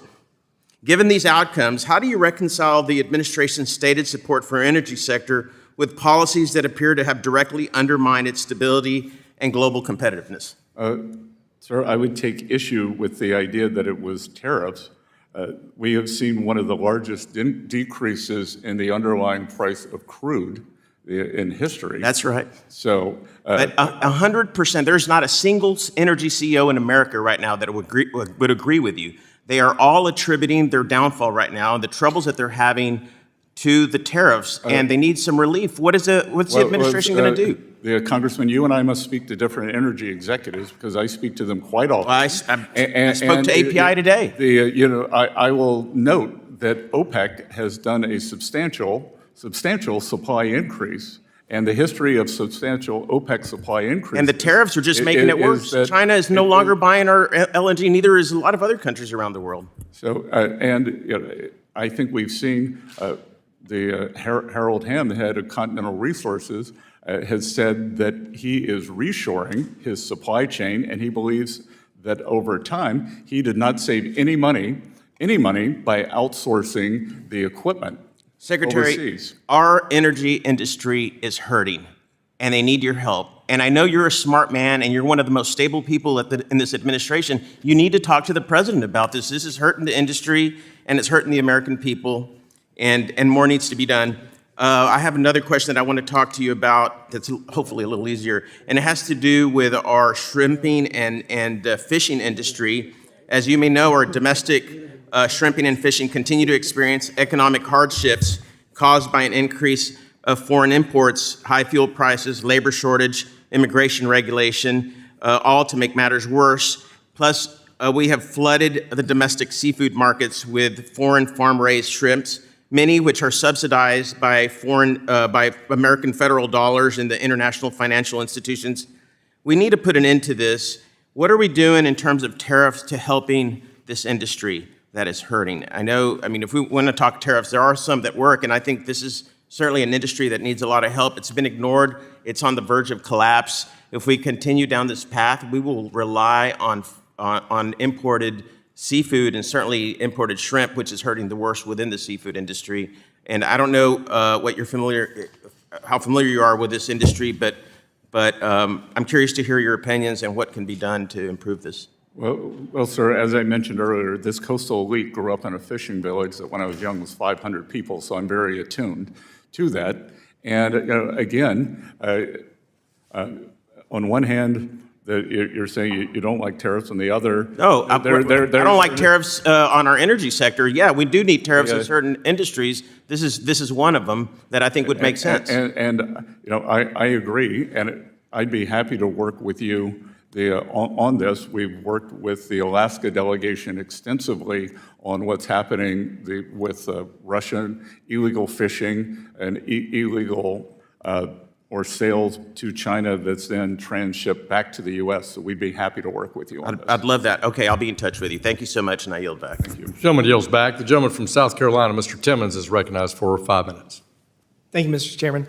Secretary Bessent, thank you for being here with us today. You are respected by the president, his economic team, leaders on Wall Street, and the broader international financial community. Your steady leadership is appreciated on both sides of the aisle.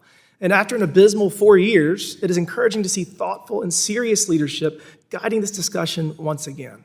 And I would like to add a personal note. Both of us proudly call South Carolina home, and my family, like yours, also came to Charleston in the 1600s. I know you understand the economic landscape of South Carolina deeply, and that perspective is invaluable in the position that you hold. Let me start with a question about the textile industry. South Carolina, and especially my district in the upstate, has a long history in textiles. For over 100 years, it was more than just an economic sector. It was part of the cultural and social fabric in our communities. But there was a drastic shift in the 70s and the 80s. Well-intentioned regulations from Washington related to labor and the environment made the U.S. economy no longer competitive. And while I agree with the policies that we should not dump dyes and chemicals into the rivers, and we should not have 120 degrees in factories, and people should only work 40 hours a week, we need to focus on being competitive. And those regulations, all they did was push all of our textile jobs to China, or most of our textile jobs to China. China took advantage of it, and they incentivized and subsidized textile manufacturing, capturing an enormous amount of the market share. Hundreds of thousands of jobs were lost in the South. Recently, you made a comment suggesting we do not need to bring the booming textile industry that once defined the region where we both grew up back. And that statement stirred some concern from some of the textile companies that survived in the district. And I agree with your broader point. That we should not return to producing low-quality goods just for the sake of manufacturing in the United States. I do want to ask, do you agree that we should prioritize support for the American textile industry that are still here, and particularly leaders that are in innovation and high-tech manufacturing and people that are producing Berry Amendment products for our warfighters? Congressman, what I mean and meant was the survivors in this industry, they have done it through innovation, and they will continue to innovate, and they are high-end textile manufacturers. I remember going to China in the 1990s and 2000s and seeing everything that had been outsourced there in the textile industry. Sock City, they would have Sock City, Underwear City, and those are the jobs you and I grew up with many people, our family friends, involved with. And I think that we, through good tariff policy, we can make sure that these existing businesses can grow and thrive, especially in the high end. And again, anyone who has survived has done it through innovation, hard work. And that's what I told them. I told them that we still support them, and we are going to make sure that they continue to thrive. Sir. Absolutely, absolutely. So I want to turn to the automotive industry, and specifically BMW, which operates its largest plant in the world in Spartanburg, South Carolina. That facility, which opened in 1994, has helped make our state the top auto exporter in the U.S. It employs either directly or through a nearby supply network, indirectly, almost 80,000 of my constituents, almost 1 in 10 of them. And foreign automakers like BMW are continuing to invest heavily in U.S. manufacturing. Incredibly, they have invested an additional $4 billion in the last 3 years, and that investment has real lasting benefits for American workers, exports, and innovation. It is President Trump's promise to the American people to renew the U.S. economy's competitiveness in the global economy, and this is an effort long overdue. My question is this: as President Trump renegotiates our trade relationships with the world, is it fair to say that BMW, the type of investment that BMW has made, a generational investment, is what we're hoping to incentivize? Yes, Congressman. I regularly see at the Port of Charleston, the BMW X Series sitting there for export.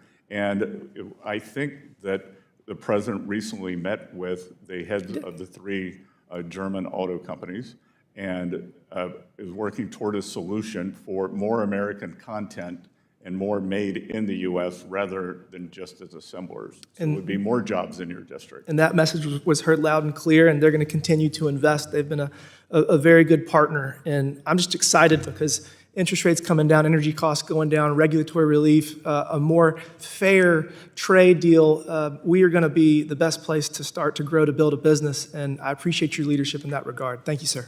I yield back.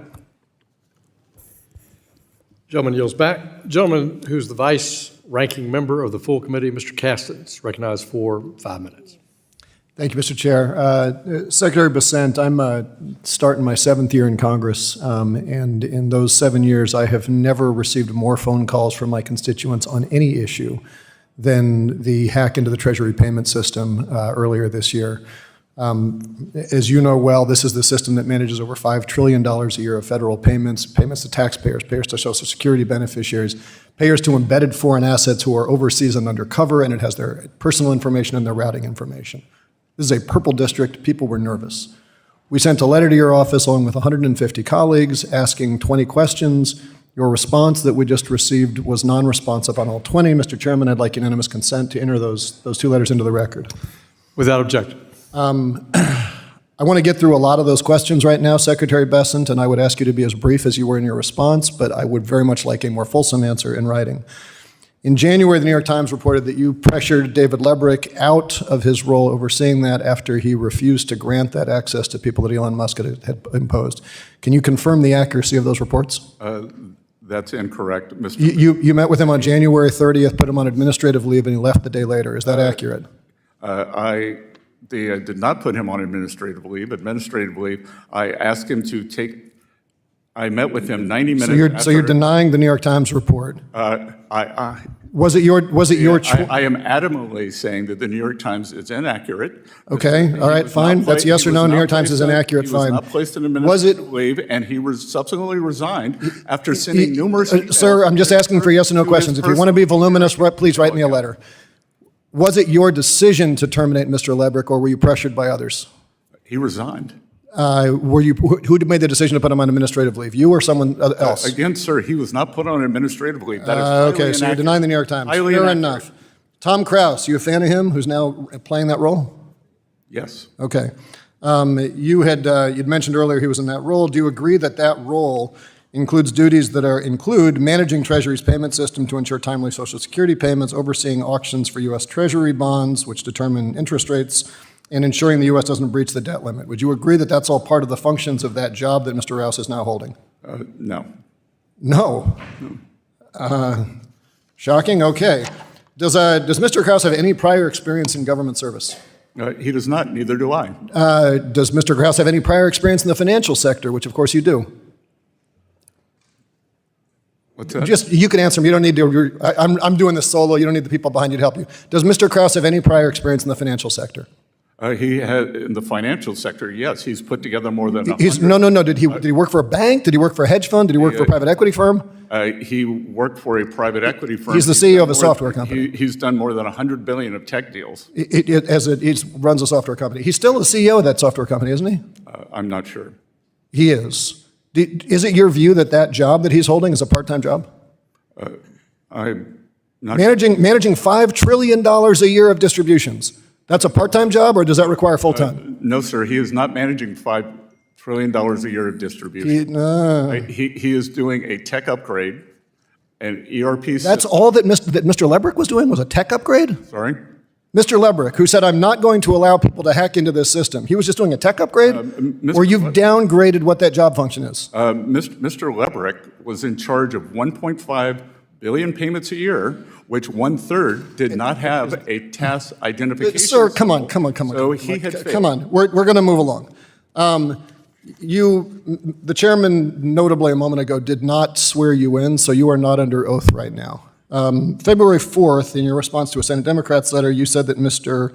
Krause will only have read-only access.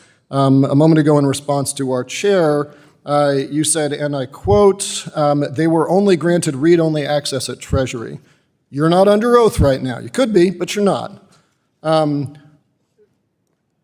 Gioeli testified under oath in a recent hearing, saying that Mario Alez was given right access to the Treasury payment system. Do you wish to correct your remarks to the chair, the ranking member? I would say that no one was given right access. I never granted anything other than But Mario Alez was granted right access. I never granted anything other than read-only access. Mr. Alez left the Treasury Department in part after it was discovered that he said, normalize Indian hate, and I just want a eugenic immigration policy. Do you agree with those sentiments? I do not at all. Do you think that someone who has those sentiments should be employed in your department? That I had a conversation with the vice president. That I admired his grace. He then went to HHS. Gentleman's time has expired. Thank the gentleman from Illinois. The gentleman from Indiana is now recognized. Mr. Stutzman for 5 minutes. Thank you, Mr. Chairman. And Mr. Secretary, thank you for being here. Frankly, I apologize for the fact that you're getting a lot of accusations thrown at you, and you haven't had much chance to respond to some of them and that are fair questions that I know that you have good answers for. So with respect to the individuals originally referenced by Ranking Member Waters, who may have had access to certain BFS systems, and in response to Mr. Caston, do you want to add any additional information on that matter? I would say that that is in litigation, and I never authorized access. Thank you. Well, I just want to say thank you for your service and for your willingness to come serve in Washington, D.C. at a critical time, and the fact that you heeded President Trump's call, and it's refreshing, honestly. We see a lot of ups and downs. Things are happening around the world, but here at home, there's a reset that's happening, and that does create some volatility. But I'll tell you what, there's a lot of good news that I think the other side is missing, and I find it ironic that this chart was handed out earlier. And of course, it tries to show that all the blame is on the Republican presidents over the past century or so. But the one that really caught Congressman, if I may interrupt, as a former finance professor, that chart we get an F. Well, I agree, and it's interesting that this big drop off right here after President Clinton. I live in one of the heaviest manufacturing districts in the country, and I know that businesses don't turn on a dime that quickly, but that was because of different trade policies. Something happened during the President Clinton era that caused a lot of jobs to leave. And that's what President Trump and you are trying to fix. Is that correct? I think that thing was called NAFTA, sir. Exactly. Well, thank you for doing that, because we saw jobs growing up in Northeast Indiana in the auto industry and agriculture, manufacturing, just continue to have this slow decline. And manufacturing is critical to a nation, and manufacturing has built America. And we've seen jobs leave because of bad policies over years. But because of President Trump and because of you, sir, we're now seeing headlines that say Rolls-Royce planning to shift production to the United States to avoid Trump's tariffs. We see headlines saying Johnson & Johnson to invest over $55 billion in U.S. in the next 4 years. Even in my district, GM has announced that they're increasing truck production. I know, coming from a manufacturing family, that we're seeing opportunities. Is it going to happen overnight? Absolutely not. But it's at least giving us the opportunity to look forward and say there's an opportunity, because you all are resetting the table to look out for America first. And so I want to say thank you. And if you don't, and if I've heard you say this before, that President Trump has tasked you with reducing debt and deficits as well as keeping the economy strong, that's a huge task, but it's one that has to happen. And I appreciate what you've been doing, because a debt crisis would just flat out limit us to any sort of recovery. It'd be very difficult. I want to ask you real quick about the Federal Reserve's dual mandate. Generally speaking, should the Federal Reserve focus more on fighting inflation or providing maximum employment? And what should the Fed focus on if the economy enters stagflation?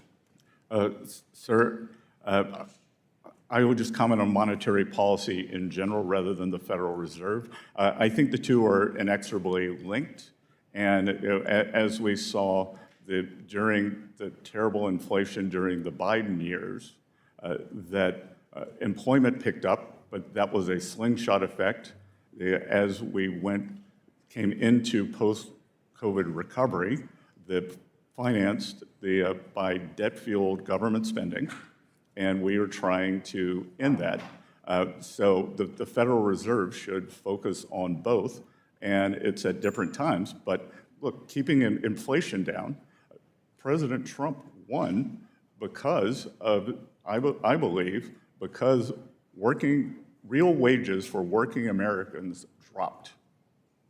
No, that's absolutely right. And we saw the cost of living go up. The last 4 years have been the hardest on Americans due to the former administration's policies. And I know that there's a huge recovery and people are still trying to recover and are hopeful and optimistic. And my time's about to expire, but I just wish you the best and I want to say thank you.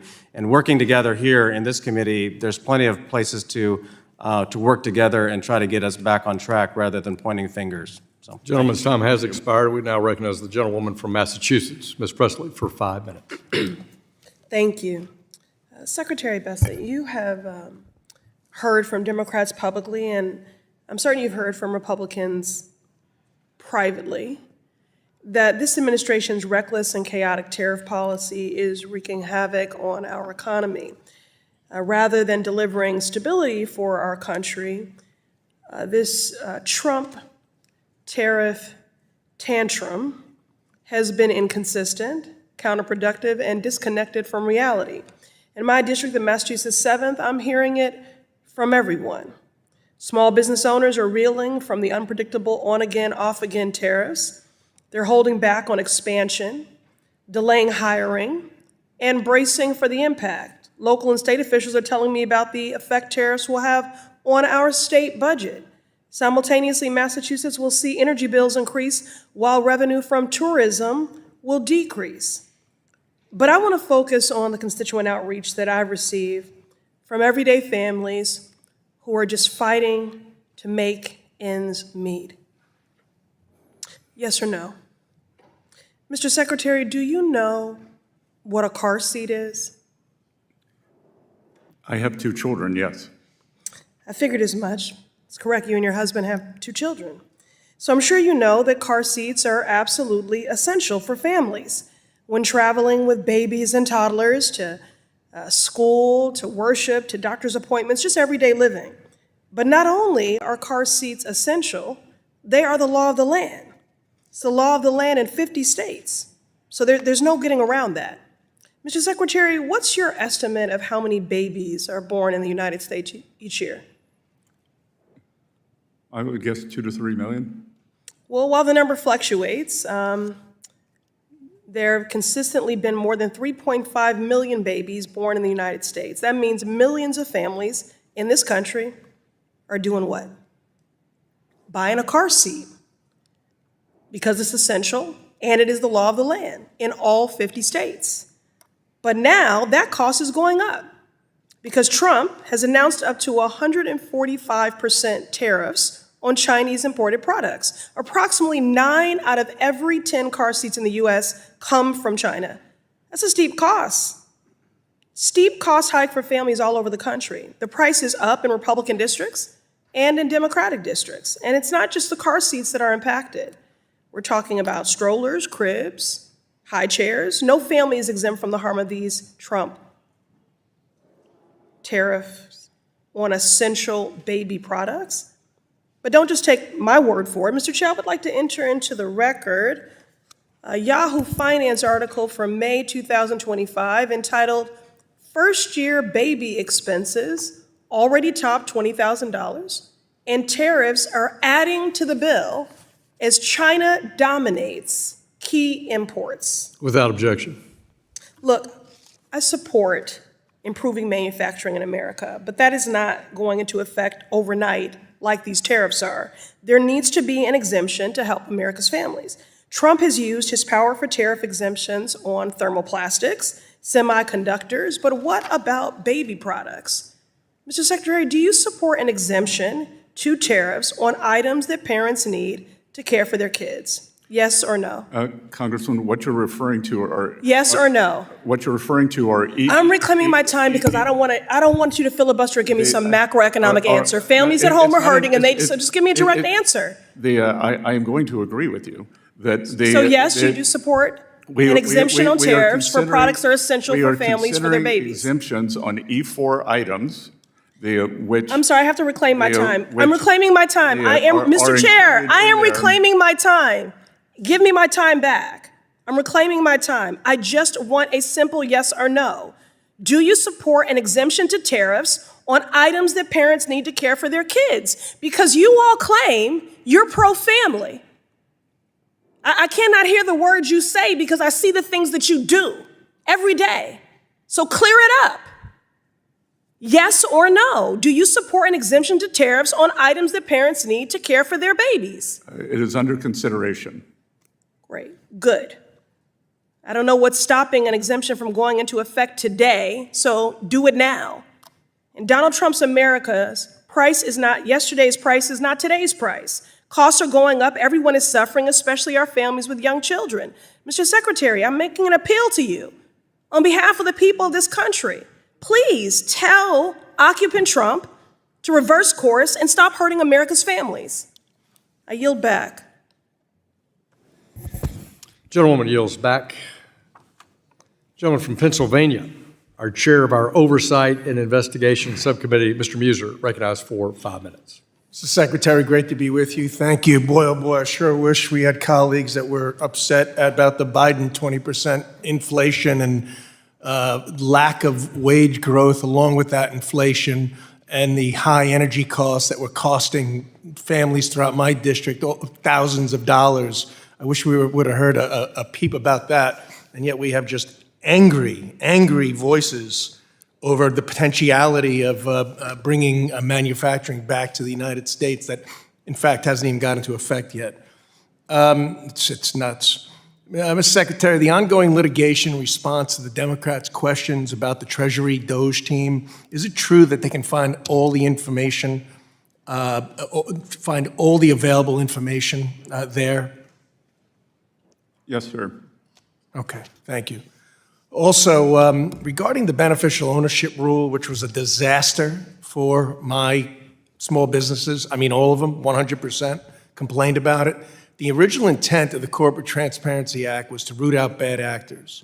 The previous administration, however, turned it into a massive data collection with over 50 questions. Originally there were 4 that outraged small business, accountants, attorneys, anybody who had anything to do with it. In fact, only 20% of the small businesses were even able to comply by the January 1st deadline, and meanwhile they were threatened with fines up to $500 per day and up to $10,000, small businesses. They were beside themselves. You listened to the small businesses and did something immediately to correct course, exempting U.S. companies from reporting, and my small businesses throughout my district, throughout Pennsylvania, applaud you for eliminating a needless bureaucratic reporting regime. So thank you. And Congressman, I'm just sorry that so many of them had to waste their hard-earned dollars either complying or preparing to comply. And losing sleep and everything else, and some even going out of business because they found it preposterous. Thank you.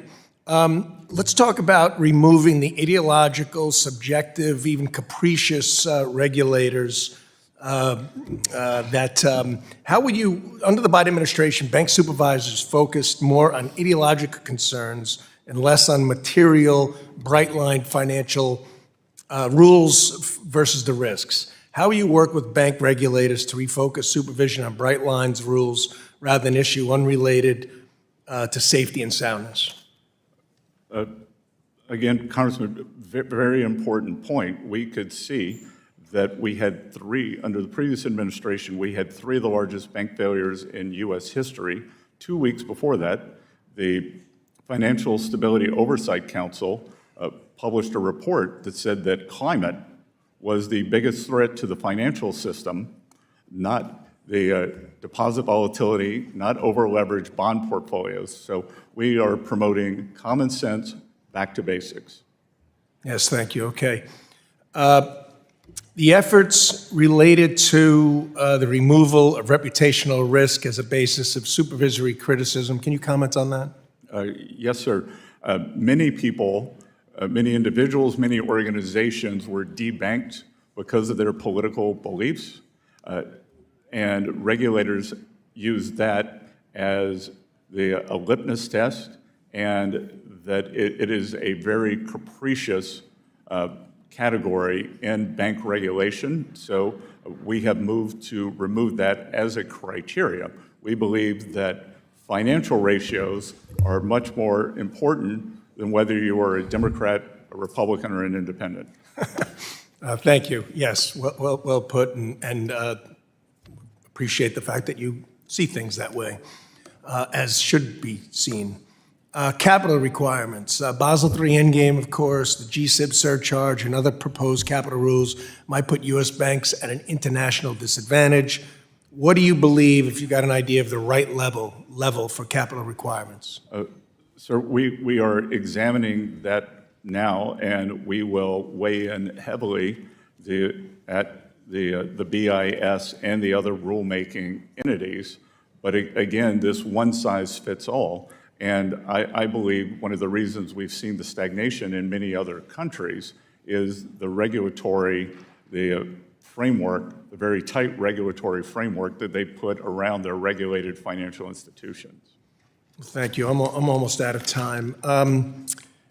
I'll yield back. Thank you very much, Mr. Secretary. Thank you.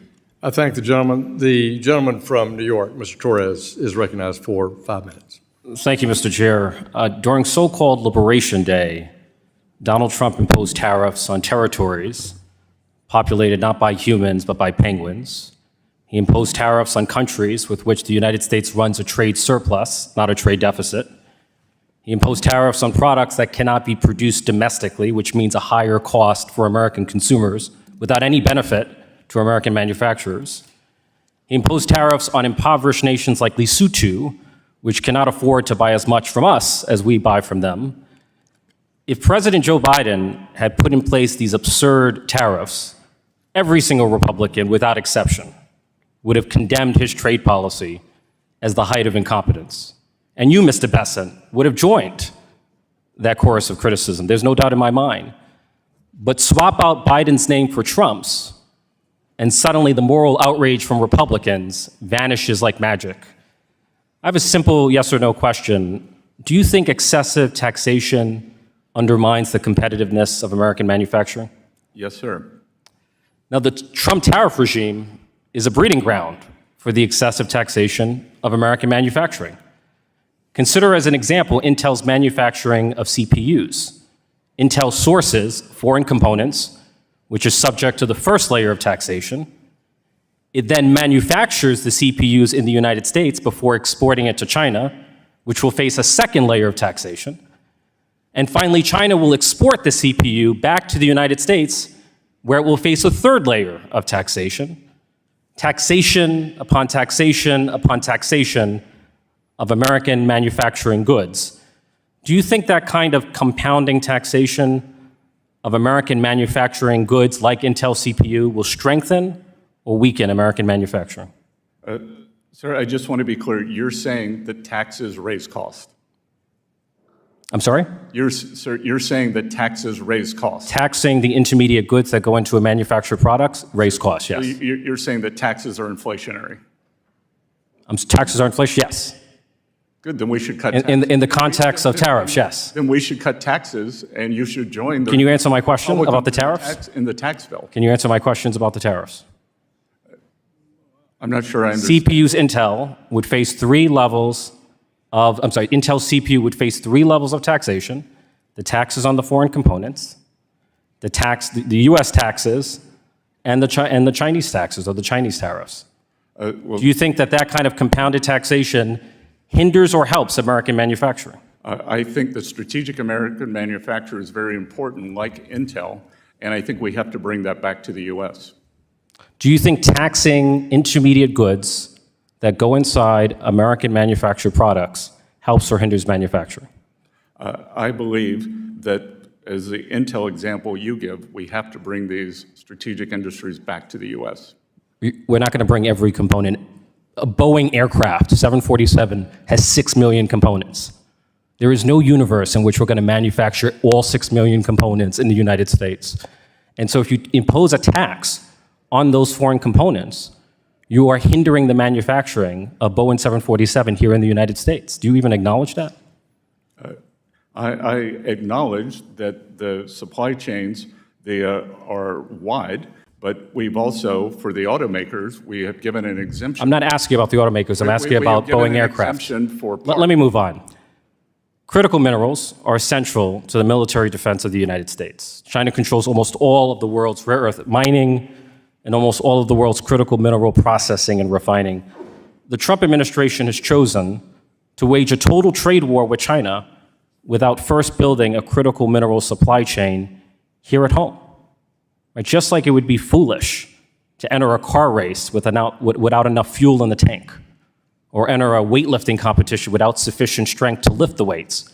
It seems equally foolish to wage an all-out trade war on China without a domestic critical mineral supply chain, breaking China's strongest chokehold over the United States. The CCP's chokehold on critical minerals and rare earth elements is a precondition for winning the trade war against China. Do you agree with that? I believe that we have to bring the rare earth, as you correctly said, processing back, or not even back to the U.S. We have It's not only processing, it's rare earth mining as well. And it's critical mineral processing and refining. Strategic minerals. And the weaponization of critical minerals against the United States is the opposite of making America safe again. Rare earths are not that rare. Processing is rare. The mining is rare too. We have a insufficient mining industry here in the United States, and you know that. Good, then I'll hope you'll join us in the deregulation of many of these onerous mining requirements. I think my time has expired. Appreciate the gentleman from New York. The gentlewoman from California, Ms. Kim, is recognized for 5 minutes. Thank you, Chairman Hill and Ranking Member Waters, for holding this hearing. Secretary Bessent, good to see you, and thank you so much for coming. Southern California, where I'm from, and the district that I represent, serves as the primary gateway to Pacific Rim, and Asian goods into the United States come through the ports of LA and Long Beach. But we are already starting to see a drop in volume as the ports of LA and Long Beach are expected to see 35% to 30% drop when compared to a year ago. Cargo volume is one of the largest economic drivers in the region, and long-term drop will not just impact families, at the grocery stores and small businesses' bottom line, but also result in truckers and dock workers losing their jobs. So, Secretary Bessent, I would like to ask, how can you ensure that our tariff policy will not unintentionally harm American small businesses and workers in the long term? Well, Congresswoman, we believe over the long term that it will drive growth in the economy. And as I've said many times, it is a mistake to look at trade in isolation. The Trump economic policy is a three-legged stool: trade, taxes, and deregulation. And we believe that the sum of the parts, that the whole is greater than the parts. And as we complete each one of those, that the U.S. will see substantial economic growth. Thank you. I know that a lot of my constituents share these concerns that we raised. So I'd like to continue this discussion on this specific topic with you moving forward, because I'm concerned that these long-scale tariffs, if they continue in the long term, then American working families and small businesses will suffer under price hikes and a lack of certainty. But I want to shift gears and discuss the Financial Stability Oversight Council, FSOC. Under the previous administration, Secretary Yellen rescinded the non-bank systematically important financial institution and replaced it with a new framework for assessing the financial risk. And this new framework overlooks the importance of prioritizing an activity-based standard and a cost-benefit analysis. So, Secretary Bessent, does FSOC intend to reassess the 2023 guidance so that it is more closely aligned with the thoughtful process that was created in 2019? Congresswoman, that is on our agenda. Thank you. As you finalize that decision, I want to emphasize that my support for a return to an activity-based standard that more appropriately addresses the risk of non-banks. Thank you. Treasury would be happy to work with your team on that. Thank you. And finally, I'd like to urge you to continue your support for CDFI. CDFI fund programs are statutory, as you know, and it has been critical in promoting the local economy in Orange County. So do you still agree that the CDFI fund has a critical role to play in fostering economic opportunity? I think I know the answer because you stated very clearly in public statements. We believe that if CDFIs follow their statutory obligations and do not digress into more ideological boundaries, that they can be important institutions. Thank you.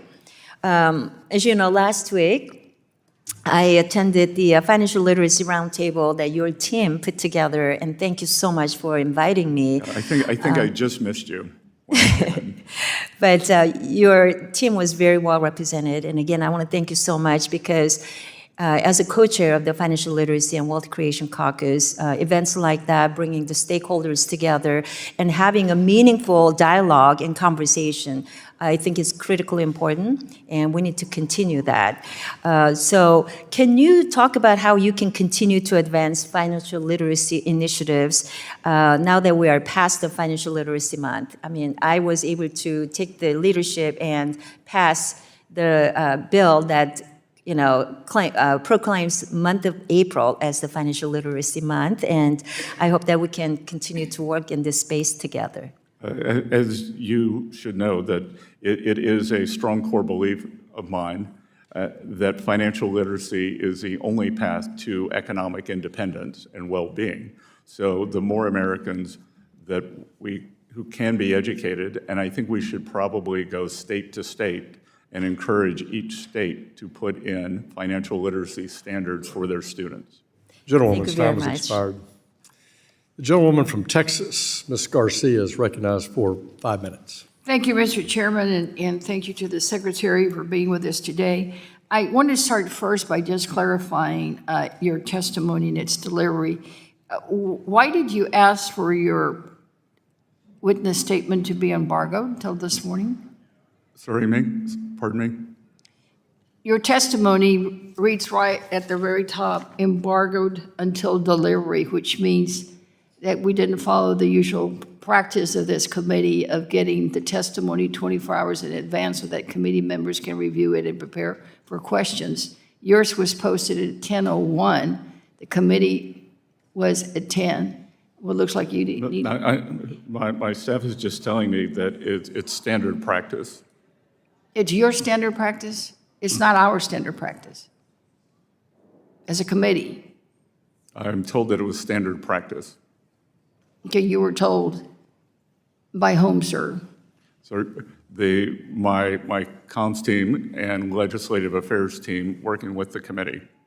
Well, Mr. Chairman, I think for the record, I think you should clarify to the gentleman that that is not our standard. And I know that at least I didn't know anything about this until I got it here, and I don't think our committee staff on the Democratic side was notified that we would be getting all your testimony late. I just wondered, why you had made that request, and clearly at the top, embargoed until delivery.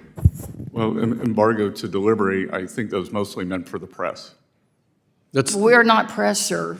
We're the members of Congress that have oversight. So, Mr. Chairman, I would hope that you not condone this kind of late submission. It just doesn't help, frankly, for some of the atmosphere that's created when we all just sit down and we still don't have your testimony. Well, then, we just sort of don't feel really good about that. It's not our custom and practice. Congresswoman, I appreciate the importance that you put on my statement. Well, thank you. Notice is important, sir. Do you know what the poverty rate is in our country? I believe that the poverty level is a fixed number. No, do you know the poverty rate in this country? I believe it is in the teens. In the teens, okay. Well, it's about a little over 11%. It just strikes me that most of all your testimony is always about the tax cuts and cutting costs, and it's always about tax cuts, and it's always about the rich. But nothing is ever said about poor, other than you suggesting that you worked yourself No, through ma'am. college. No tax on tips, no tax on Social Security, no tax on overtime. and Sir, I read your testimony. That's not anywhere in here. Deductibility. That is not in here, sir. Deductibility I am of referring auto to your loans. testimony and what I've listened to. I said right up front, I can see you and I can hear you. You've not said one thing about what we're doing to help the poor. In fact, none of your colleagues even when we asked were me. talking, even when we were talking about the car seats, that impacts poor people more than anyone else. because not only can they usually not even afford a car seat and have to go to a garage sale to find one, now it's going to be even higher. You know, your president is suggesting that he wants to give a $5,000 bonus to women to have babies, and then what? Just leave them out on the cold alone? No car seat, no food, no Medicaid, no chip Congresswoman, program? I can tell you the worst. And I'm asking you right now, sir. The that worst thing you- for you working need- you families need to- will be as a the treasurer- expiration of the 2017 As Secretary of Treasury, Tax it's not Cuts and just Job about Act. the inflation rate. It's not just about the GDP. It's also about making sure that we keep the poverty rate in this country low. There are people who are living in poverty that never have lived in poverty before. You know, you also failed to say here, you say unemployment remains low. I mean, the Senate should have read unemployment went up. Ma'am, Because it did. Under the Biden administration, And the growth we administration, we're not talking experienced about Biden, sir. We're record talking food bank about your usage. testimony here Record food today bank usage. about the current president and his plans. Because I can tell you, I'm from Houston. I'm concerned too about some of the tariffs on energy. You know, we have done a lot to increase trade in Houston, construction, everything after the pandemic. And all things were growing. Everything has been growing. But now that the Trump tariffs have surfaced, it is threatening Houston's economy. I represent the area where almost the entire ship channel is in. The petrochemical companies all are in my district. The port is in my district. Everybody is trying to figure out Gentlewoman's what the time has hell we're going to expired. do. Mr. Chairman, Ranking member. I ask unanimous consent to enter into the record the opinion and order by the United States District Court in the Southern District of New York in the matter of New York versus Donald Trump that directly contradicts several responses the Secretary gave to me about DOJ's access to Treasury payment system. Without objection. I want to thank our witness today. We appreciate Secretary Bessent's testimony. Without objection, all members will have 5 legislative days to submit additional written questions for the witness to the chair. The questions will be forwarded to our witness for his response. Secretary Bessent, please respond no later than June 2nd, 2025. This hearing is adjourned.